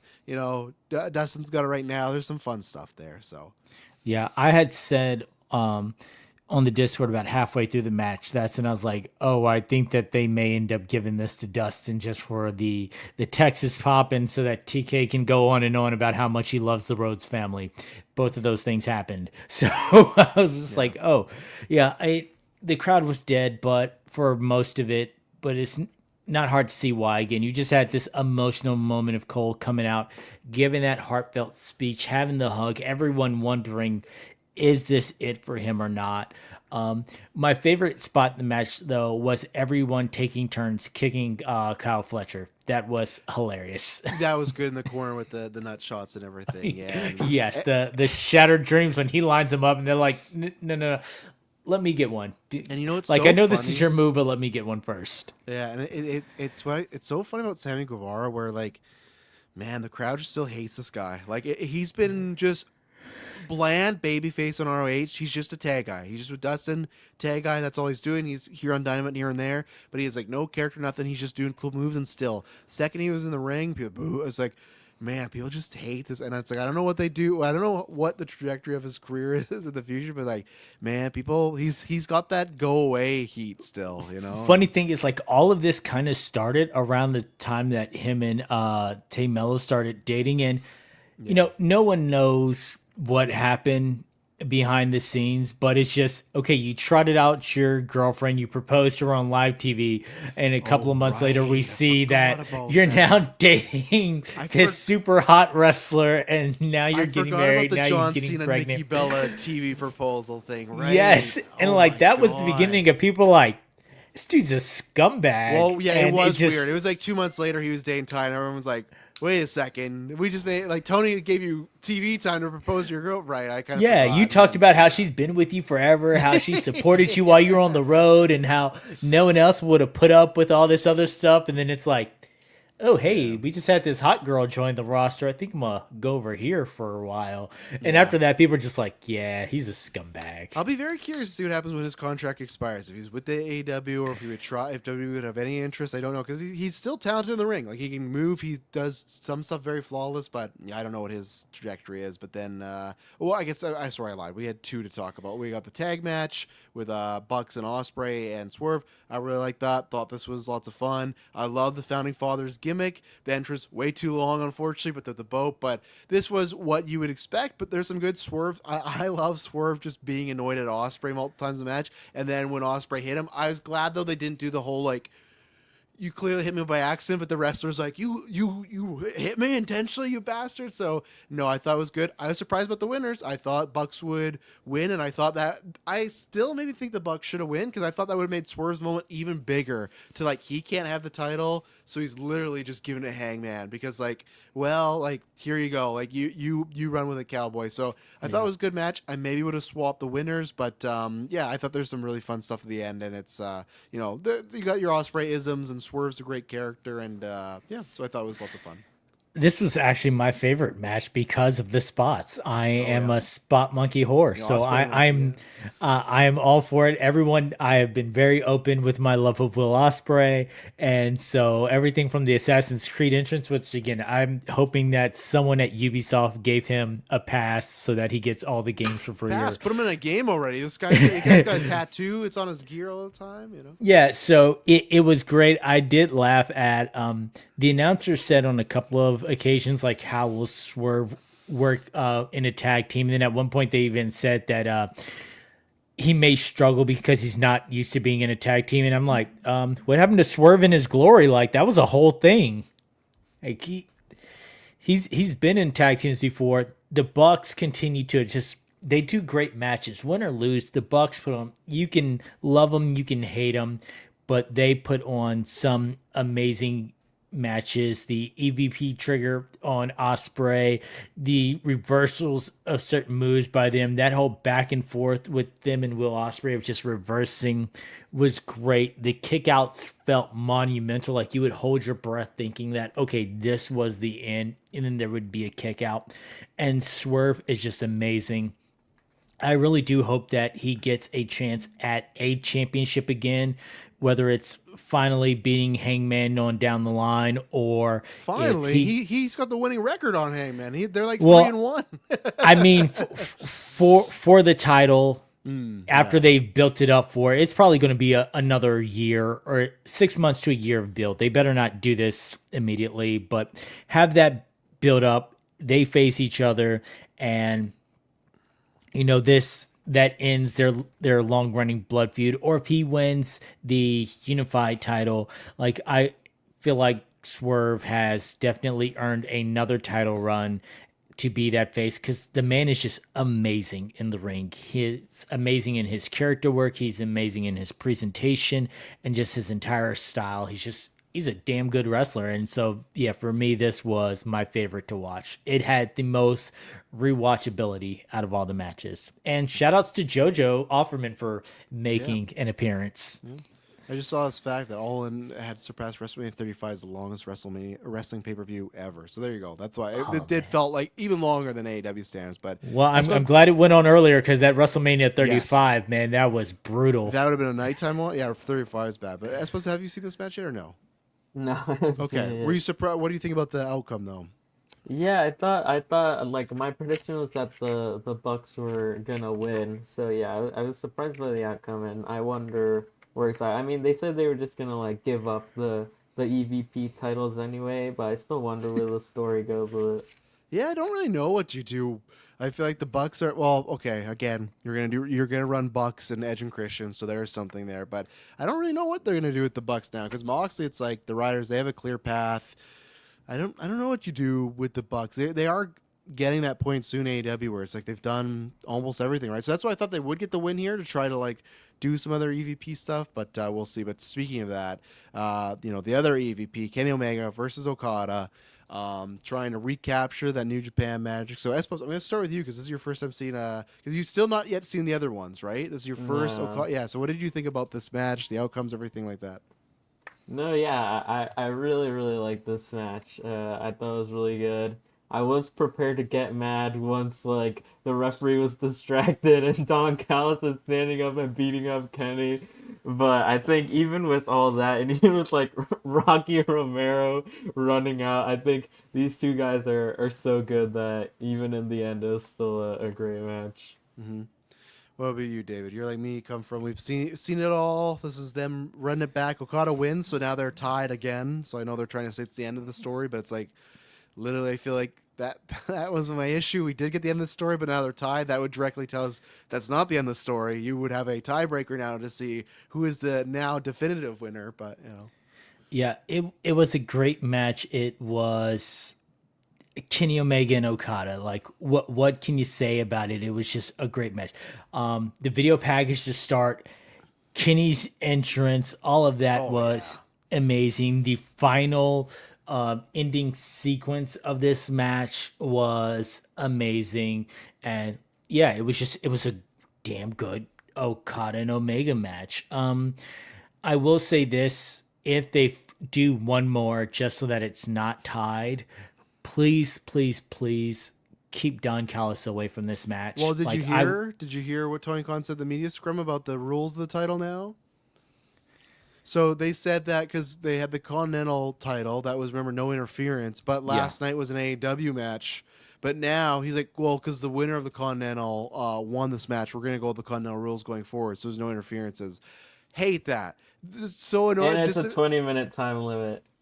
Well, yeah, and I bet they'll be like every once in a while longer. But yeah, the fact No, that because it's like the Continental rules. Like Well, he specifically mentioned. you can't make that then the second B title. Then you're telling me, let's say That's that main what I'm event's a saying, pay per view. Because Okada's not Yeah. working more than 20 minutes with this belt. Well, yeah, that's I bet they will amend that the same way. Like that, this makes no sense. This match should have been Continental rules, right? So to me, it makes no sense for it not to be. Okada win due to interference, and then Well, it TK wasn't be like, Continental rules because it wasn't for the Continental Championship. Tony Khan said It technically because Tony Khan if said it's for both the and it's Continental unification. Champion. He said the Continental. Well, because they're not technically unified. He's mentioned like both titles, their reigns are gonna continue. This is a new title. Okay, dumb. but whoever he won would said- have both belts, so it should be both sets of Listen, rules. Since the Continental Champion won, the new title is gonna have the Continental Stupid. rules, and if But Kenny had won, it wouldn't have had those rules. That's what dumb. it said. All dumb. It's all like MCU, DCU. Like when you started getting that minutia of like, well, there's this can. It's like, no, like this is like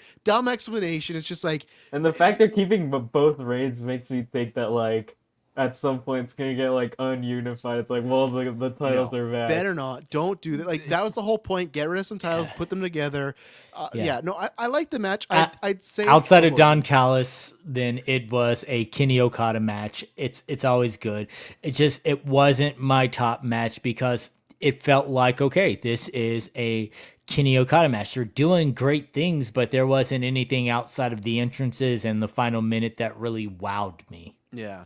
And for me, it's one of those things when we talk about like, oh, wrestlers hold back stuff and match to later. That's where it's like, I feel like there's nothing for these guys to hold back anymore. It's just like, and that's where it's like good for you. I suppose you hadn't seen the other ones because like they both times had wrestled like the first match, they've wrestled hours. Like they've wrestled an hour. They've done 2 out of 3 fault. Like all their matches, other than the one G1 when they drawed, which was like I think it was like 21 minutes or something like that. Like, or no, that wasn't the win. Which one was the draw, David? G1 or was that the one where Kenny like beat him really quickly? That's what right because it went Wrestle Kingdom. Okada beat him, and then it was the hour draw, and then Kenny beat him like in a shocking in the G1, which was like 20 minutes, and then Kenny won. So that's where he won the series. So that's where it's like we've seen these guys go for literally wrestle 2 hours, and then they do other stuff. So this was I'll put this over the G1 match. Yeah, I didn't love the interference. I hate that Don Callis was on commentary too. That bugged me because. In the past, sure, he was on commentary, but it was like, oh, he's just Kenny's friend. He wasn't full-on manager. Where this is like, they're trying to tell the story about Kenny come back. Yeah, but Kenny's a piece of shit, huh? And it's like, all right, like it's just like low ball, like heel work that sometimes work, but I don't want it here. So for me, this was like two guys playing the hits. I'm maybe gonna rewatch it again to see, but it's kind of everything I feared. But I'll say it was better than I thought, at least. Like it was gonna be, but yeah, to me, it's definitely nowhere near like when Kenny won the title or the draw or the first match. Like those are different universes and stuff. But yeah, and I was surprised by the winner until Meltzer kind of spoiled that when he said Omega's getting surgery in like July August. Like, well, he ain't fucking beating Okada here. Like, you're not gonna have your first undisputed champion like win I it hadn't and then even just seen that. I just thought yeah. Okada was winning. It's like shoulder surgery or something. I'd have to find it, but yeah, no, Meltzer, and I think it was like last Friday he put out. I'll try and find what it was, but Omega surgery, which is like again not good for Kenny because it's like he just got back. Oh, I'll have to find it, but let's see surgery. But yeah, no, I think I'm at a 4. So again, I'm probably making it sound like worse than it is, but no, let's see. I can't find. I swear out of the 3 that were listed as the 3 main events, this was my least favorite of the 3 main events. I could agree there. I would go that far too. So yeah, we'll see. What they need to do coming up here is on Dynamite. They need to have like a killer Dynamite. They need to go because sometimes they do that, and then I find the show after their big events. Like, yeah, we're just gonna have some good wrestling. Have that for sure, but definitely make sure you go and you put on some good angles, some new starts, and everything like that. So we'll see. We'll go over to Saturday night's main event now. Let's start with Gunther and Goldberg because we'll do Seth next. That'll be a bit longer. But David, what did you think about the send off Goldberg? His last time, before you go, hang on. When the match ended, Cole's like, usually Goldberg asks what's next, and then or who's next, and now he's gonna be asking what's next. Like, what do you mean he's gonna be asking what's next? Like he's been retired for almost 15 years. Like he's just gonna be chilling, making money on merch. Like it's not like they made it sound like, and it's so funny to say that. And then when they come from commercial, Goldberg's like has so many family friends. They made it sound like this man's alone. Like what's next for him? It's like he's gonna go chill with his kid. So I just didn't like that line from Cole. It's like he's fine. Goldberg's fine. He just tried his best. He lost. But what do you think about the match though? Yeah, the match went 3 times longer than it should have. There were multiple times when it got a little bit sloppy or like Goldberg just looked gassed. And I know some of it was them playing up the knee leg situation. Other parts is it looked bad. Now, him hitting the jackhammer and things, he didn't drop him like he did the Undertaker. Thank so God, I was happy with that, but this should not have gone as long as it did. And then the ending, post-match ending was weird. Okay, so match is over. Gunther rolls out. He's like, all right, see ya. And then next thing you know, they just cut to commercial. And I'm like, oh, are we done? This is done? Because there's literally like they didn't 2 even minutes. say stay tuned for the farewell. Yeah, Goldberg. there's 2 minutes left of this show. So I'm thinking we're done. Luckily, I left the TV on, and so then they come back. They do one commercial, come back, and he's doing his farewell, and then that gets cut, and I'm like, oh, okay, so see ya. This is exactly when we talked about last episode of why we don't want a Cena special on TV.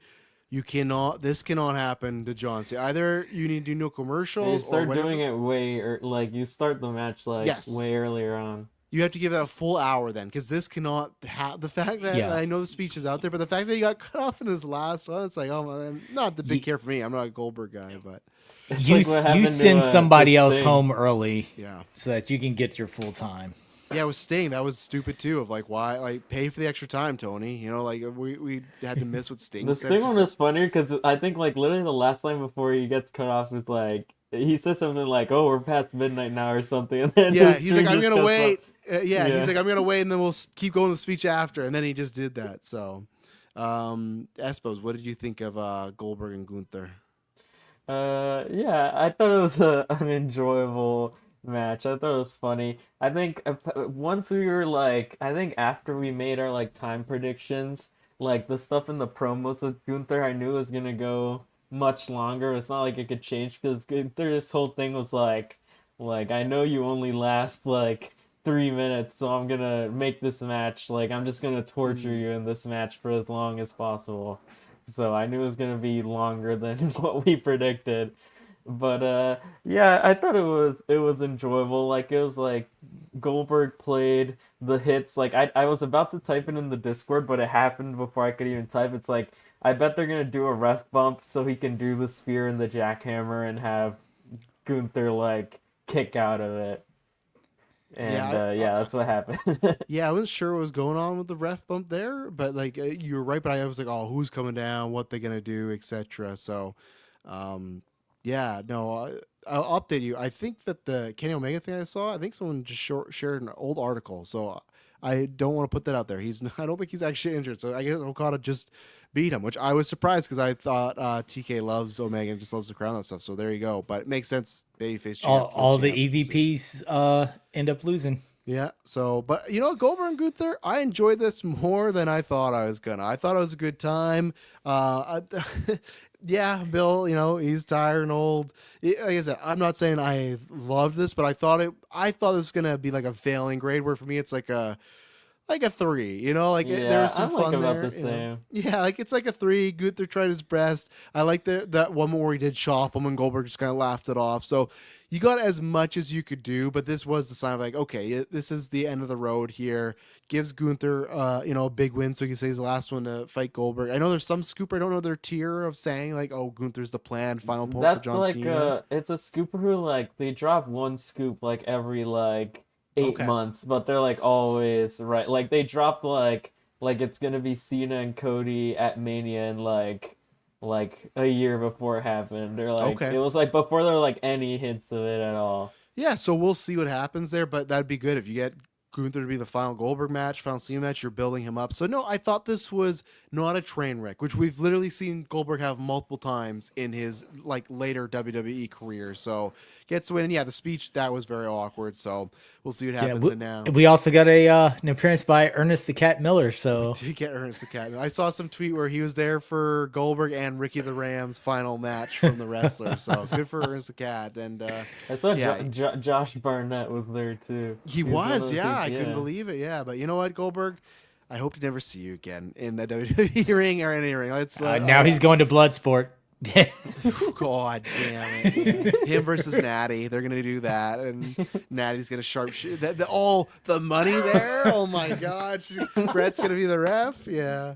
But yeah, now we'll talk about a match that like I don't even have rated because like the way it went, it's not a full match. But this is more just about the circumstances. This is like a big piece, much like the Liv Morgan thing that happened. We had LA Knight and Seth Rollins, and matches going fine and whatnot, and then he does like a semi-assay like moonsault on the ring, kind of like the same thing like Jericho does the lion salt, which is crazy because people show. I saw a clip where when he did That's that how he move to injured Jinder, himself. Yeah, Yeah. yeah, which is different though because this time with Jinder he landed on his stomach, but this he landed on his leg. I'm gonna say if this is true and like for Seth, if he knows it's true, probably time to retire that move because it's probably your knee telling you, hey, don't do this. All I'm hoping for is this is a minor 6 to 8 week injury where he could still be on TV and talk and let Bronson and Braun do their thing. Even if he has to miss SummerSlam, that does suck because people are saying that's maybe what like him and Rowan were doing. Because I think the general rumor right now is like Punk and Gunther and then Roman and Seth, which I'm all for. That sounds great. Maybe Seth and Punk will finish their trilogy at some point, but that's what I'm really hoping for is the 6 to 8 week. Because if it's longer, if it's one of those those surgeries he had before, because they even said it's the same knee that he had at bad time, it's like, man, that really throws a lot of things into question. Luckily, the Money in the Bank briefcase is like good for a year, so you can wait for At a the while. same time, I think like if they know it's gonna be long, they could do like just do another Money in the Bank ladder You match think they like do at that? SummerSlam. Really, I think if they know it'll be a long time, like a really long time, they might do that. But like you said, yeah, if it's good for a year, that could be like he huge surprise returns with moment. like yeah, and Yes, just to wins cash it in. right away. Yeah. I mean, So oh, go ahead. he could be back by Survivor Series, which is end in November. If it's not too bad, if not, then yeah, I would let him chill until WrestleMania. But I would also have him post a lot about the I'm coming back. You never know when I'm coming back. Like, do something to And Paul remind can say that people on TV too, right? that he has the money in the bank, or you could have Paul walk around with Yeah, the money in the bank. Paul will always interrupt Cody, whoever the champ is. You can do that. So that's what but I'm just hoping it is not like a 6 to 8 monther like that. We've seen that before with Seth. So that's the thing where, because that would ruin a lot of creative they got going on. So, Or, we've had people steal the money in the bank briefcase before. It could be a situation where they give it to Braun Breaker. Like, Paul goes, the holder of the briefcase gets to cash it in and has Braun Breaker cash in. they could. I hope they don't, because I don't get me wrong. I think there is a way while Seth is gone for Seth to anoint Braun the leader till I get back, and then this is it. Let's say if Seth's gone for a while. If Seth's gone for a while, to anoint him the leader, and then when Seth gets back, Braun doesn't want to give it to being the leader. That's an easy story to do right there. Even though I'll just like that sucks. Like I I'd was, make like Seth a face. I feel that's like. what I mean. That's what I was just gonna Yeah. say. Like, and I don't want that. We were just going on this whole turn. So maybe do the other route. Maybe you make Braun the. Maybe it's like you held it down, but then when Seth gets back, he just like Big Brothers him. Like, you did this wrong. You did this wrong. That's how I'd flip it. Is you. Braun should be the leader of the group, but when Seth gets back, it's like no, like it's mine or something like that. So that's I just really hope it's like really bad timing, but they had to walk him out, and I know there's like a close up video and he's dropping F-bombs, and I just felt like the look in his face, like, man, he knows what this type of injury feels like. So again, who knows, because WrestleMania, when he was gone at 40, he came back a lot sooner than we all thought, right? Like when his music hit and Well, yeah, but then like he was like he got killed it was off kind again. of- yeah, and Yeah. like at Money in the Bank, like he was moving like fine, but it was still like sort of injured. And then at SummerSlam, he just did like a guest referee, Right. which is also like Bianca is doing a guest referee at Evolution, which makes me feel like again like she's not like 100%. Yeah. And yeah, and then Seth right after SummerSlam is when he got like destroyed by Bronson Reed and like written off again. Yeah, so we'll see, and hopefully that's the worst case. Hopefully it's not a case of he should have been gone a little longer, came back quick, and now this knee. But he's been wrestling for a while. He's done Rumbles. He did the main event. Like, he's been. So again, sometimes injuries are just freak injuries, right? They just happen. So I hope. But smart of him. I really give him the credit again. Says like a constant professional. You could tell Dr. Amon, a classic Punk favorite. Like, he said, like, I'm good to finish. He got up, took the BFT, because it's that way. It's like when Monet broke her leg in the match with Willow and told the ref, like, just tell her to pin me, because it's like, it just gives him at least a little shine. It's like Willow got to win the title. LA Knight, like, sure, LA Knight should not be beating Seth Rollins clean right now, but it's like, that's why I felt like Seth had a feeling like, I'm not going to be back like in the next couple weeks here. Like, just have him beat me and give this then it's give like, this you to could LA tell, Knight. yeah, you could tell it's like a change because like on paper this is like LA Knight's biggest like win ever. Absolutely. And he just did it and just like walked off with like no reaction pretty much. He beat him. He beat a future Hall of Famer, multi-world champion stuff. So kudos to Seth for getting up, taking it, and putting him over. Because you could easily just stop the match there and everyone would understand. But kudos to him. And he's always been that. 40, he was injured, working hurt. Like, but that is the thing, when you work hurt, it catches up. So kudos to Seth, just being a professional. All I'm hoping, minor injury. We've heard no updates on Mike Cole, so minor injury that he's out for a bit. Or like I said, could do the Punk thing, where Punk, remember, he was injured for months, but he is always around talking, and that'd be great if Seth could just be another mouthpiece with Paul for Bronze. And that's when you can get Ricky or so. This is the perfect time, though, to bring up a new member, because you could say, hey, well, Seth's out, we need some backup, whether it's Ricky Starks, Ethan Page, whatever, even somebody else if they want to add another one, because let's say Seth's gone for a while and Paul's like, I want to run with 4 people. This is the perfect time to bring up some new blood. So we'll see what happens there. So that was shitty, but and I will say overall the Saturday Night's Main Event I enjoyed. I thought it was better than some of the other shows. Next, I didn't I'm watch all any over of the other matches, to be honest. I only You saw... didn't? No. No, okay, there you go. I only saw Goldberg and Gunther, and I saw like the Bianca or the Jade and Naomi segment. Bianca, fucking monster, mega stone cold pop. What? Man, they went wild for her. After months of people booing this woman, man, you didn't miss anything with the other matches. Actually, Jimmy and Solo All I saw were the clips of like Ivy said, Jimmy and Solo going crazy. they were going crazy, but they had like a decent match. Like, I thought it was a good match, and there was a moment where the way Solo won, I loved. he rolled up Jimmy, and to get leverage, Tonga put his foot into the ring and pushed Solo to hold him down while standing up. It was so cool. I was like, oh yeah, this guy's 7 foot. I'm sure someone's done it, but it was such a cool finish. I was like, oh, that's smart, because the ref wouldn't even see it. It just looks like Tall is standing there, but he's got he's got his foot in the rope. And it was so good. And then Drew and Randy was nothing. It just set up this match, which I get it. I don't need to hear Bubba Ray and other veterans be like, you don't get it. WrestleMania 1, we all understand. I get why Jelly Roll has to be there. I'm not saying that. I'm not saying don't do it. You get the mainstream coverage. I can still say, hey, I don't want to see this. And there's ways to do it, right? Is Jelly Roll pinning Logan clean in the middle of one the ring. choke slam, 1, 2, 3, Yeah. It's over, So, and there's just times you can do the celeb stuff better. Even the Paul stuff that I've complained, that's just because I don't like Logan Paul. The stuff they've done with them, it has worked. The stuff they did with Bad Bunny has worked. So, and I'm not saying Jelly Roll's not a fan. I'm not saying he's going to not put in the work. It's just this at SummerSlam, when we have that busy days, this will be a I'm going to eat or bathroom. I don't care at all. I think the thing I care the most about is I just hate that Randy, but more specifically that Drew McIntyre is here. I get it. You can get Drew some coverage, but I just I don't know. Does Triple H just not view Drew as a tippy top guy? He just views him as a solid B+ player. It's I just wish at SummerSlam Drew was having something more high profile. Hell, maybe the match is already announced. I was gonna say finally do him and Roman again, but no, I just wish Drew was doing stuff that wasn't fighting Jelly Roll. But that's what's happening. Yeah. So, David, any thoughts on any of those other Saturday Night's main event matches? The main event, the opening match was the get people's attention match.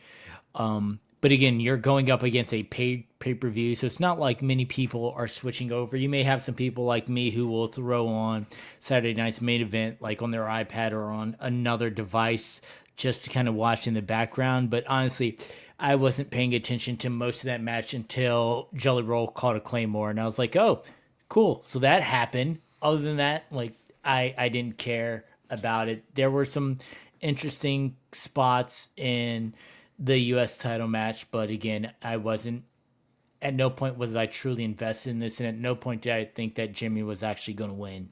No. So I'm like, all right, that's how you guys started off, and you're going to keep, slow rolling this thing so that you can buy time until AEW decides to finish their super long show. Yeah, and buy time just so Jimmy or Jacob can be solo at SummerSlam probably too. So yeah, we're doing that. So now I will say, going back to the Bianca Naomi segment, that moment when Naomi runs up on Jade and Jade just catches her in midair with the forearm, I was like, jeez. I think that's gonna be. I think being no holds barred is gonna really help Jade in that match tonight. I'm excited to see and hear your guys' thoughts. And I'll say I don't know about predictions, but now I'm very torn on Rhea and Io because Aspubs, you had said that you thought Stephanie might win, and I always thought well, Bianca could always be that surprise, but now Bianca's not in that match. I don't think there's any surprise entrance in the Battle Royal. I think it's just all of them are announced. So that's what's tough. So I really don't know who's winning tonight. That's a good thing. I'm still saying Rhea. I'm still putting my money on. And I saw someone say because with the Goldberg match, they're like, oh, does every main event need a ref bump and stuff like that? And I was like, and my thought was if Rhea and Io get a main event with ref bumps and run-ins, that's true equality. Yeah, exactly. So yeah. A fun enough show. I like watching Saturday Night's main event the day after it's recorded though, because lots of commercial breaks. But I have not watched any Bash. I will because I started Saturday Night's main event last night and then I fell asleep and then I tried to watch it again and fell asleep again. So my plan is to watch at least some of the stuff. So I'm gonna throw it at S-Bubs, Mr. NXT. What did you think of the Bash?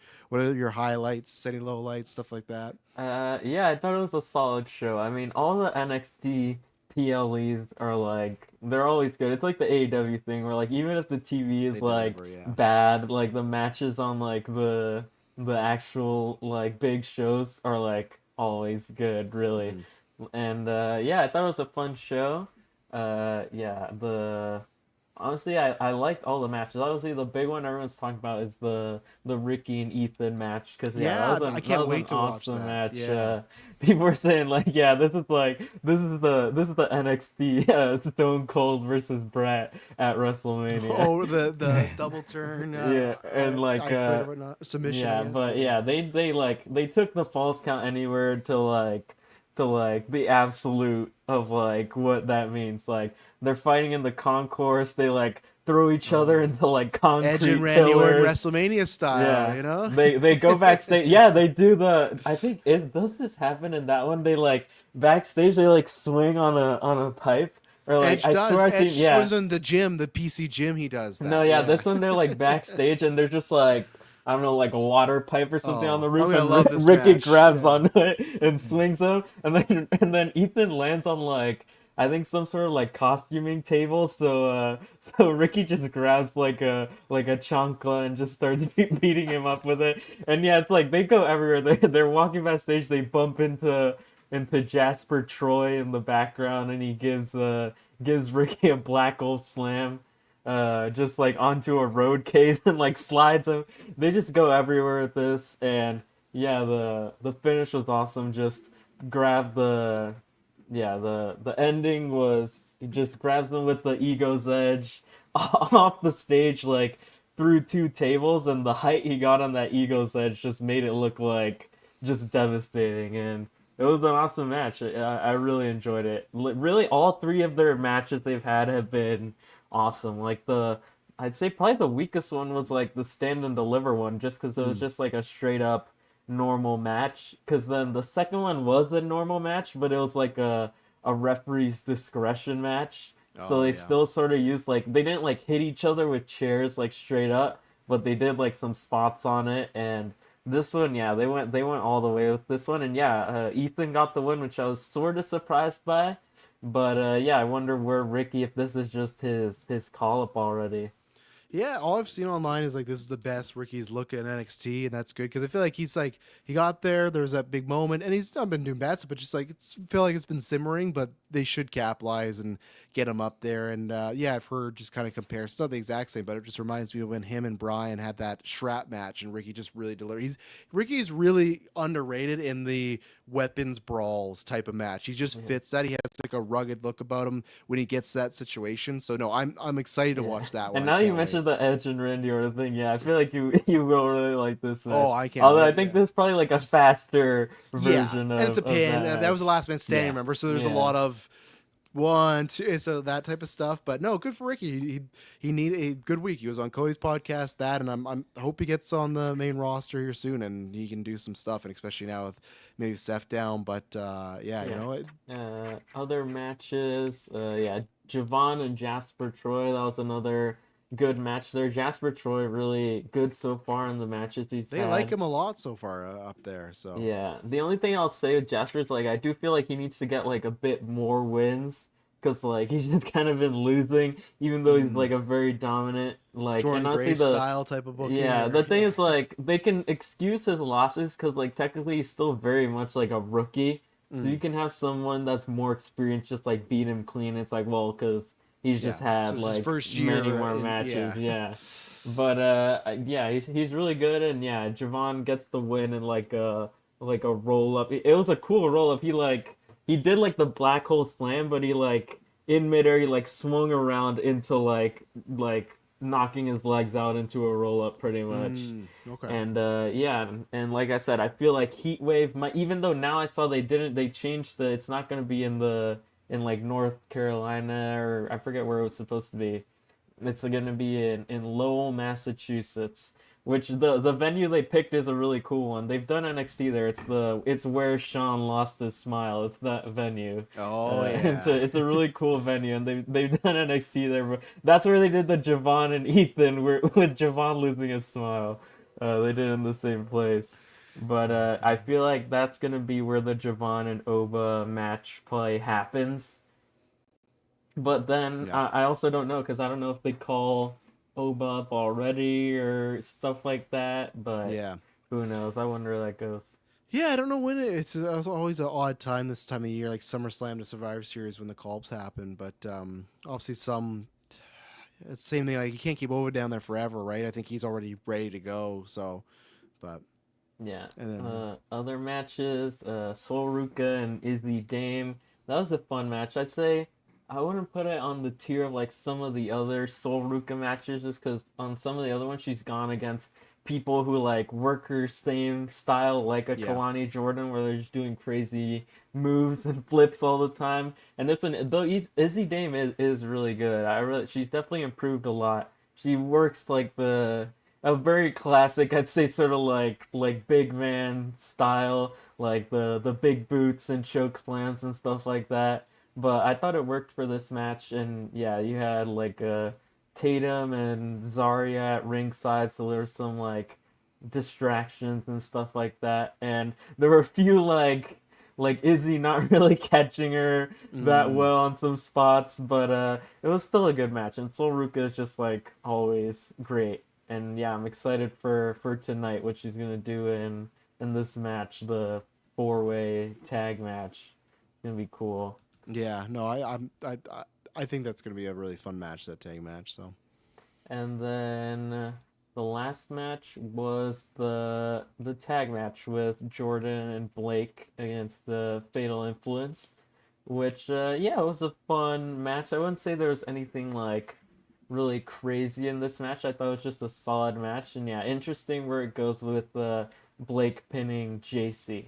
Because I do feel now Yeah. that it's gonna be Jordan lose, and also they Oh, had taking another loss. Masha Slamovich interfere in this match as well. Like Jasmine Nix was just like, she was just like they did like a distraction spot, like where the ref wasn't looking, she would kick her, and she did it like 2 times, and then the third time like Masha Slamovich runs out and just like fights her to the back. So I Mm. feel like now with JC, it's like you could have her beat Jordan to be like, oh, that's like, oh, she's not just like a beatable champion who's just gonna like lose right away, and to like sort of build her up, because I do think Masha, like people said, this is the most blatant poaching of all time since Gabe Kidd. And because I feel like Masha is gonna beat JC for to have both the TNA and I, NXT Women's Championships. Yeah, I love the TNA president be like, oh, like Arrow on ass. I'm like, oh, is there like, oh, you worried about that? Oh, it's good and bad in every relationship. Like, no, dude, like it's you not watch what AEW did to New Japan a few years ago. They're about to WWE's take doing your the same- toys and call it a day, son. WWE's doing the same thing right now, So yeah. What will you do? And Because I know you. Oh, go on. Sorry, I suppose. oh yeah, I was gonna say. So I do feel like I do think Blake Monroe shows up at Evolution. I don't really know like exactly how, like Is she maybe just in she'll the be crowd at, again, like Saturday Night's main event? or I feel like maybe either she like is like at ringside for this match, Hmm. or like or something like that, where she's like maybe she'll like comfort Jordan after she lost and then like kill her. Yeah, Yeah. that'd be cool. But even though, yeah, it's tough because I thought that's what they were gonna do. I thought Jordan was gonna win it, and they were gonna do the long run with Blake and Jordan together, and then the turn. But I really don't know when they lost last night. I do think if Jordan loses again, she needs to go to the main roster. I'm not saying because I draft her and get no points. She needs to go to the main roster. She's lost. She lost to she lost Stephanie. She lost that 4-way, and then she would lose to JC Jane here. That's 3 like multiple big title matches that she's just the loser of. So like, I hope it's just like a psych out moment. Like, oh, you thought because to go home she lost or won, but no, she's still winning. So I don't know. Yeah. Yeah, or if that's Uh, the way that they maybe. Only thing I thought is that the way they could use Blake, where she, because she pinned Jane, right, the champion, Yeah. so that she could pin her and then use that against Jordan, be like, hey, well, I pinned the champion kind of before you, so I should get a shot. So that's my only hope as they go that route. So Yeah. yeah, And David. Oh, good. oh yeah. Yeah, that was the show pretty much. Yeah, so good show. And then David, I know you said you watched except for the main event. So what are your thoughts on it? I watched most of it except for I skipped over Obafemi's match, which Oh, I I will forgot go to back mention that, and watch mainly because I'll be honest with you, I'm not invested in that. I've heard it's a good big man match, but I'm just not invested in it. I did watch the Jordan Grayson Blake Monroe versus Fatal Influence just because I like both of those characters and I wanted to see more of that dynamic. Like I like the little promo that they did with each other when they were having the spa day and she was telling Jordan to relax. And I'm like, it's just that fun contrast of their two characters. So I did kind of pop in on that, and that was fun. the whole NXT or the TNA signing and then having Dark State was come out weird. there, I'm like, okay, so we're doing this now again. TNA, they're about to take your toys. This is all this is. Yeah, you're getting a little bit of shine from it, but this is really we're going to give you some shine, but we're going to take your toys. The Ricky Saints match was undoubtedly to me the best match of this night. They work so well together, and I will agree with the sentiment that it was like the Edge Randy Orton only turned up, so much faster pace, better ending. It just felt like what that match should have been. But yeah, they had a great one. The more I watch Soroka, the more I like of her, and the more her style is growing on me. And I could understand why right now she's currently rocking the North American Championship and the Speed Championship, because that girl can go. Like she's really good.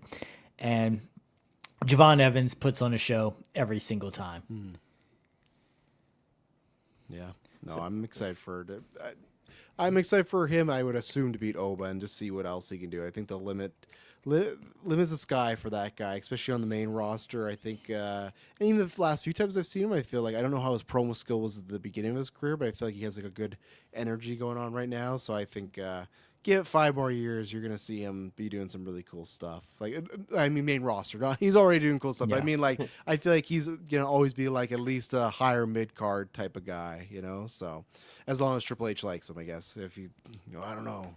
I don't like Money in the Bank, and I don't like Javon flipping. You know, I don't like all that stuff. But you want to be speed champion, Javon? You want to, you know, you never know. So, well, there we go. So we're done for this portion. These guys will be back in just a second, and then just later on tonight for Evolution. And yeah, I'm excited to watch the show. Listen to your guys' thoughts after. This was fun breakdown, and yeah, no, we'll see what happens. I think there's going to be lots of winners that we don't know. Some really good matches. I think Io and Rhea potentially could like have a match a year tonight. I think they're going to go out there, and especially because like I don't think it's a big thing, but with like multiple scoopers and what's saying like some of the women are a little annoyed with the build up. Like I think there's going to be like a fuck you attitude going in there, and they're going to want to just steal, especially because All In was a very big show. So I feel like they're going to want to steal some of that and get that going. So I think they're really gonna deliver. So I'll say, even though this is gonna be stitched together with the Evolution, or you can do just like a tiny predictions, Okay. I guess, just like straight up Yeah. winners. Who do you think's gonna win? Let me get the card quickly. I'll say I'm still sticking with Rhea. I just think it's gonna happen. I think Rhea is gonna take it. I agree with David if he says the same thing of like they're going in the perf. You're right. We talked about this in the Discord where it's like I suppose they've had main events that aren't the titles, but I just feel like they're gonna want to rock that with Rhea for a while. But you've made some good points against that. And last time I thought Io was gonna lose, she won WrestleMania. But I'm gonna say, oh boy, I'm gonna say Rhea. I'm gonna say Judgment Day is gonna keep it because I think they're gonna keep it till Liv gets back because that's like a good drama there. Tiffany Stratton, obviously. I don't think they keep it until Liv comes back. I You feel don't like think that's so? too long. I think what else they got Raquel doing? Have they officially announced how long Liv is out though? That's the thing. They Like haven't, no. I haven't. So if she's back within the next month or month and a half, then I think I that don't they think keep that. it. it's definitely Yeah. not. It's and- at least 4 months is like the minimum. Yeah, So they said like 4 to 6 months is like the reports on it. Well, just feel like- she's already been out for 3, so I think Yeah. like if she just returns, you don't even have to have her wrestle. Well, you can no, have her she hasn't been out return. for- It's when she have been her surgery? She's only been out it- for like a few weeks. Yeah, that's what I say. She's been out for 2 or 3 weeks since the injuries yeah. happened, and then another 6 weeks on top of that. Have her come back, not necessarily wrestle, but have her come back and then just start building those seeds. I could see that. Yeah, I guess I kind of forgot you could if they have her in a TV role. That like the Punk thing and like the Seth thing we pitched. Yeah, that could. I just think that I'm going with the bold prediction. If she gets back in a talking role or wrestling role, they're keeping those titles till Liv get back to play at the drama. Because I think what's going to happen is Raquel is going to pick Roxanne over her. Yeah. And like, no, she shouldn't give the title back. You know, so I'm saying Judgment Day. Battle Royal, I think I'm with it. I think S-Bubs has. For me, it's between Stephanie and Nikki Bella. Bella? I think those are like the two options. Shut the fuck up. Like I just. What are you showing me? Come on. Are you fucking kidding me? Huh? Isn't that right? Huh, brother? And the last one. They are going out of their way to fuck me. I swear, if I'm getting Nikki Bella versus Io Sky or Rhea or Tiffany, like, that was not time. Tag title, I'm completely fine at that. World title, the only reason I'm going against this, with Fagir, I just can't see them doing. I guess it depends on the winner. Here's the thing: I can see them doing Stephanie and Io at that. What is it again? Clash of Paris or whatever. I don't see them doing Rhea and Stephanie. That's my thought as well. Yeah. To me, that's a WrestleMania or SummerSlam. Yes. So that's the only reason I'm not picking Stephanie. But if Stephanie wins, then I think Io. I would flip my prediction. I think Naomi wins, and Bianca has to count and is very mad about it. And then the triple threat, I think Becky wins. I think Bayley and Lyra cost each other. So those are my predictions. What about you, David? I am going to go for. I'm hoping that we get Jordan Grace and Battle Royal winning it all. I think that. So Jordan Grace is the NXT title tonight. So. So no Battle Royal. Oh yeah, that's right. Yeah, no Battle Royal. She's versus JC Jane, which I didn't predict. I'm gonna guess JC Jane now after the tag win. So let's see. I have Tiffany Stratton retaining, Rhea winning, Becky winning, Raquel and Roxanne winning. Again, I think that they are going to. I think they're going to bring Liv back before the injury is done, and so. And then have those moments where she's there and she's watching Roxanne compete for her title and constantly reminding her that it's her title before the big. Then we get to a big stage match, and then that's when Liv goes, "You're not the one competing. It's my title. I'm competing." And that they say, no, you're not because you can also do that while Liv's not cleared yet, right? You could say, I want to compete in this pay-per-view, and on kayfabe they say she's cleared, but Judgment Day goes, you know what? Roxanne's been great for us. We're gonna we're gonna continue with that momentum. There's so many things you can build with that. Jade versus Naomi. I want Jade to win. I want to continue to build Jade as a powerhouse, and I think that taking a win in a no holds barred match would just continue to build that powerhouse for her. Really? Naomi's taking 2 losses to Jade, hey? Yeah, if you're going to have Jade be a champion, which feels like that's what they're building up to, you got to have her win this, unless it's a situation where Bianca also turns heel, which I don't see that happening, and costs Jade the match. Then that's the only way. Yeah, that's the only way. That's company malpractice. If you hear that pop and like, "Hey, let's turn her heel," it's like, no. What are we doing here? You know, outside of Miz, she's your biggest public relations person. That's wondering where you're going.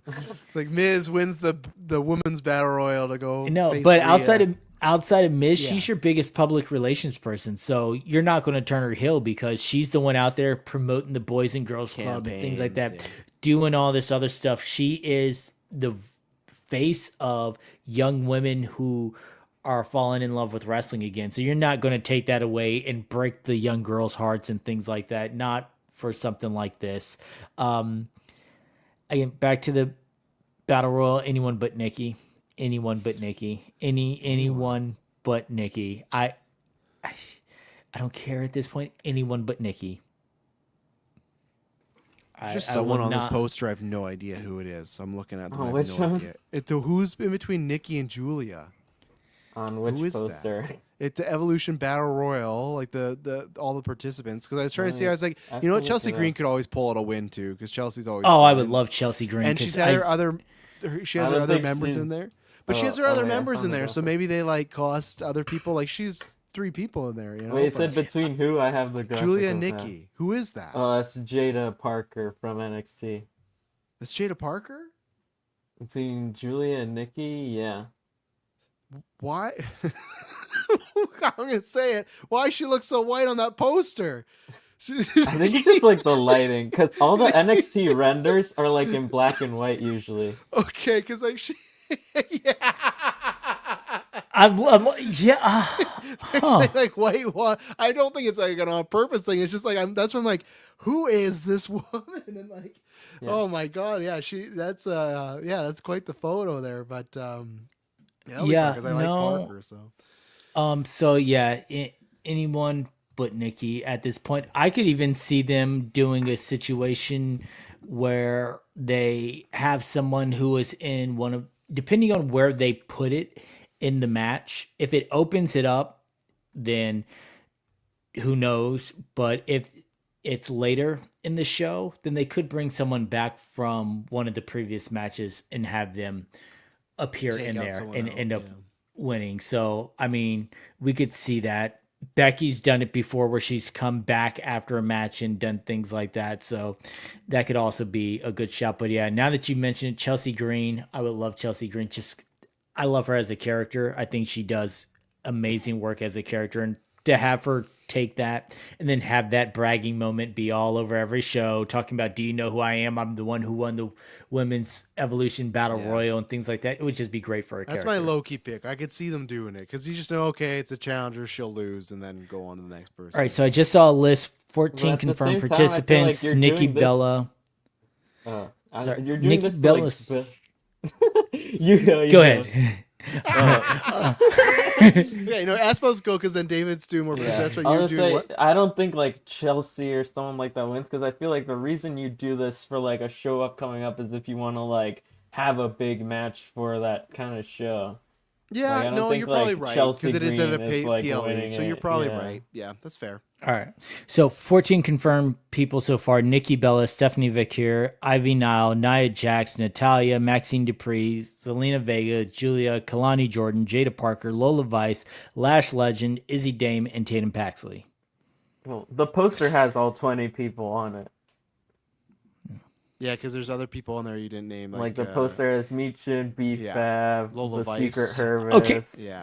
Let's keep it real though. Meechin and BFAB, there is a very good chance that they could be You on the could bump poster them. and not be in the thing. No, they but could they're be not like Remember on the show poster. They're like on specifically the match poster with all 20. again. now. They are. They but could be bump. on the poster and then be bumped for a surprise Remember- entrance. Both Remember, those names. Shotzi was in the Royal Rumble until 12 hours later, and then they gave her the sorry, brother, you're getting bumped over.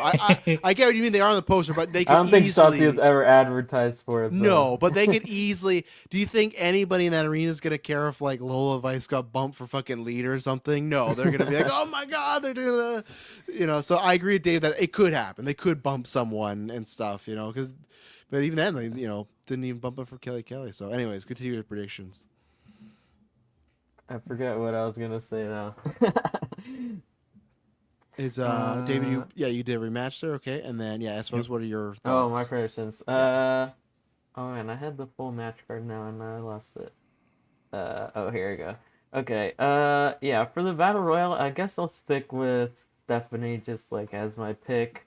Before my prediction was Jade with the Bianca of it all and like how they've shown Naomi just like being like on the attack now more than usual. I feel like she could win, especially with the stipulation.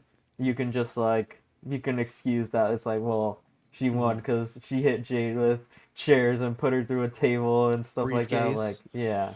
Yeah. For the tag titles, I think they retain the Judgment Day. The triple threat, I think Becky likely wins, although I could see them like, I don't know. see I feel Bayley like squeak it yeah, out. I feel like you could Yeah. see Bayley winning by like pinning Lyra, and then Becky's like, well, you never pinned me, and that's a SummerSlam match. Yeah, that could happen. Then I guess I'll go with JC Jane now. Also, Tiffany retaining, and I'll stick with my pick of EO just to stick with it. There we go. Well, we'll see. Yeah, you're right. You're no flinching for you. You've been that way for the whole time, so we'll see what happens. So, these guys will be back. They'll break all down, see what we got right, wrong, and then maybe I suppose we'll have a few draft points at that point. We'll see what changes. Yeah, there. I'll update it by then. Yeah. Okay. Well, there you go. Thank you everyone who listened to this portion. Then we'll be back later tonight to record the rest, and it won't be boring.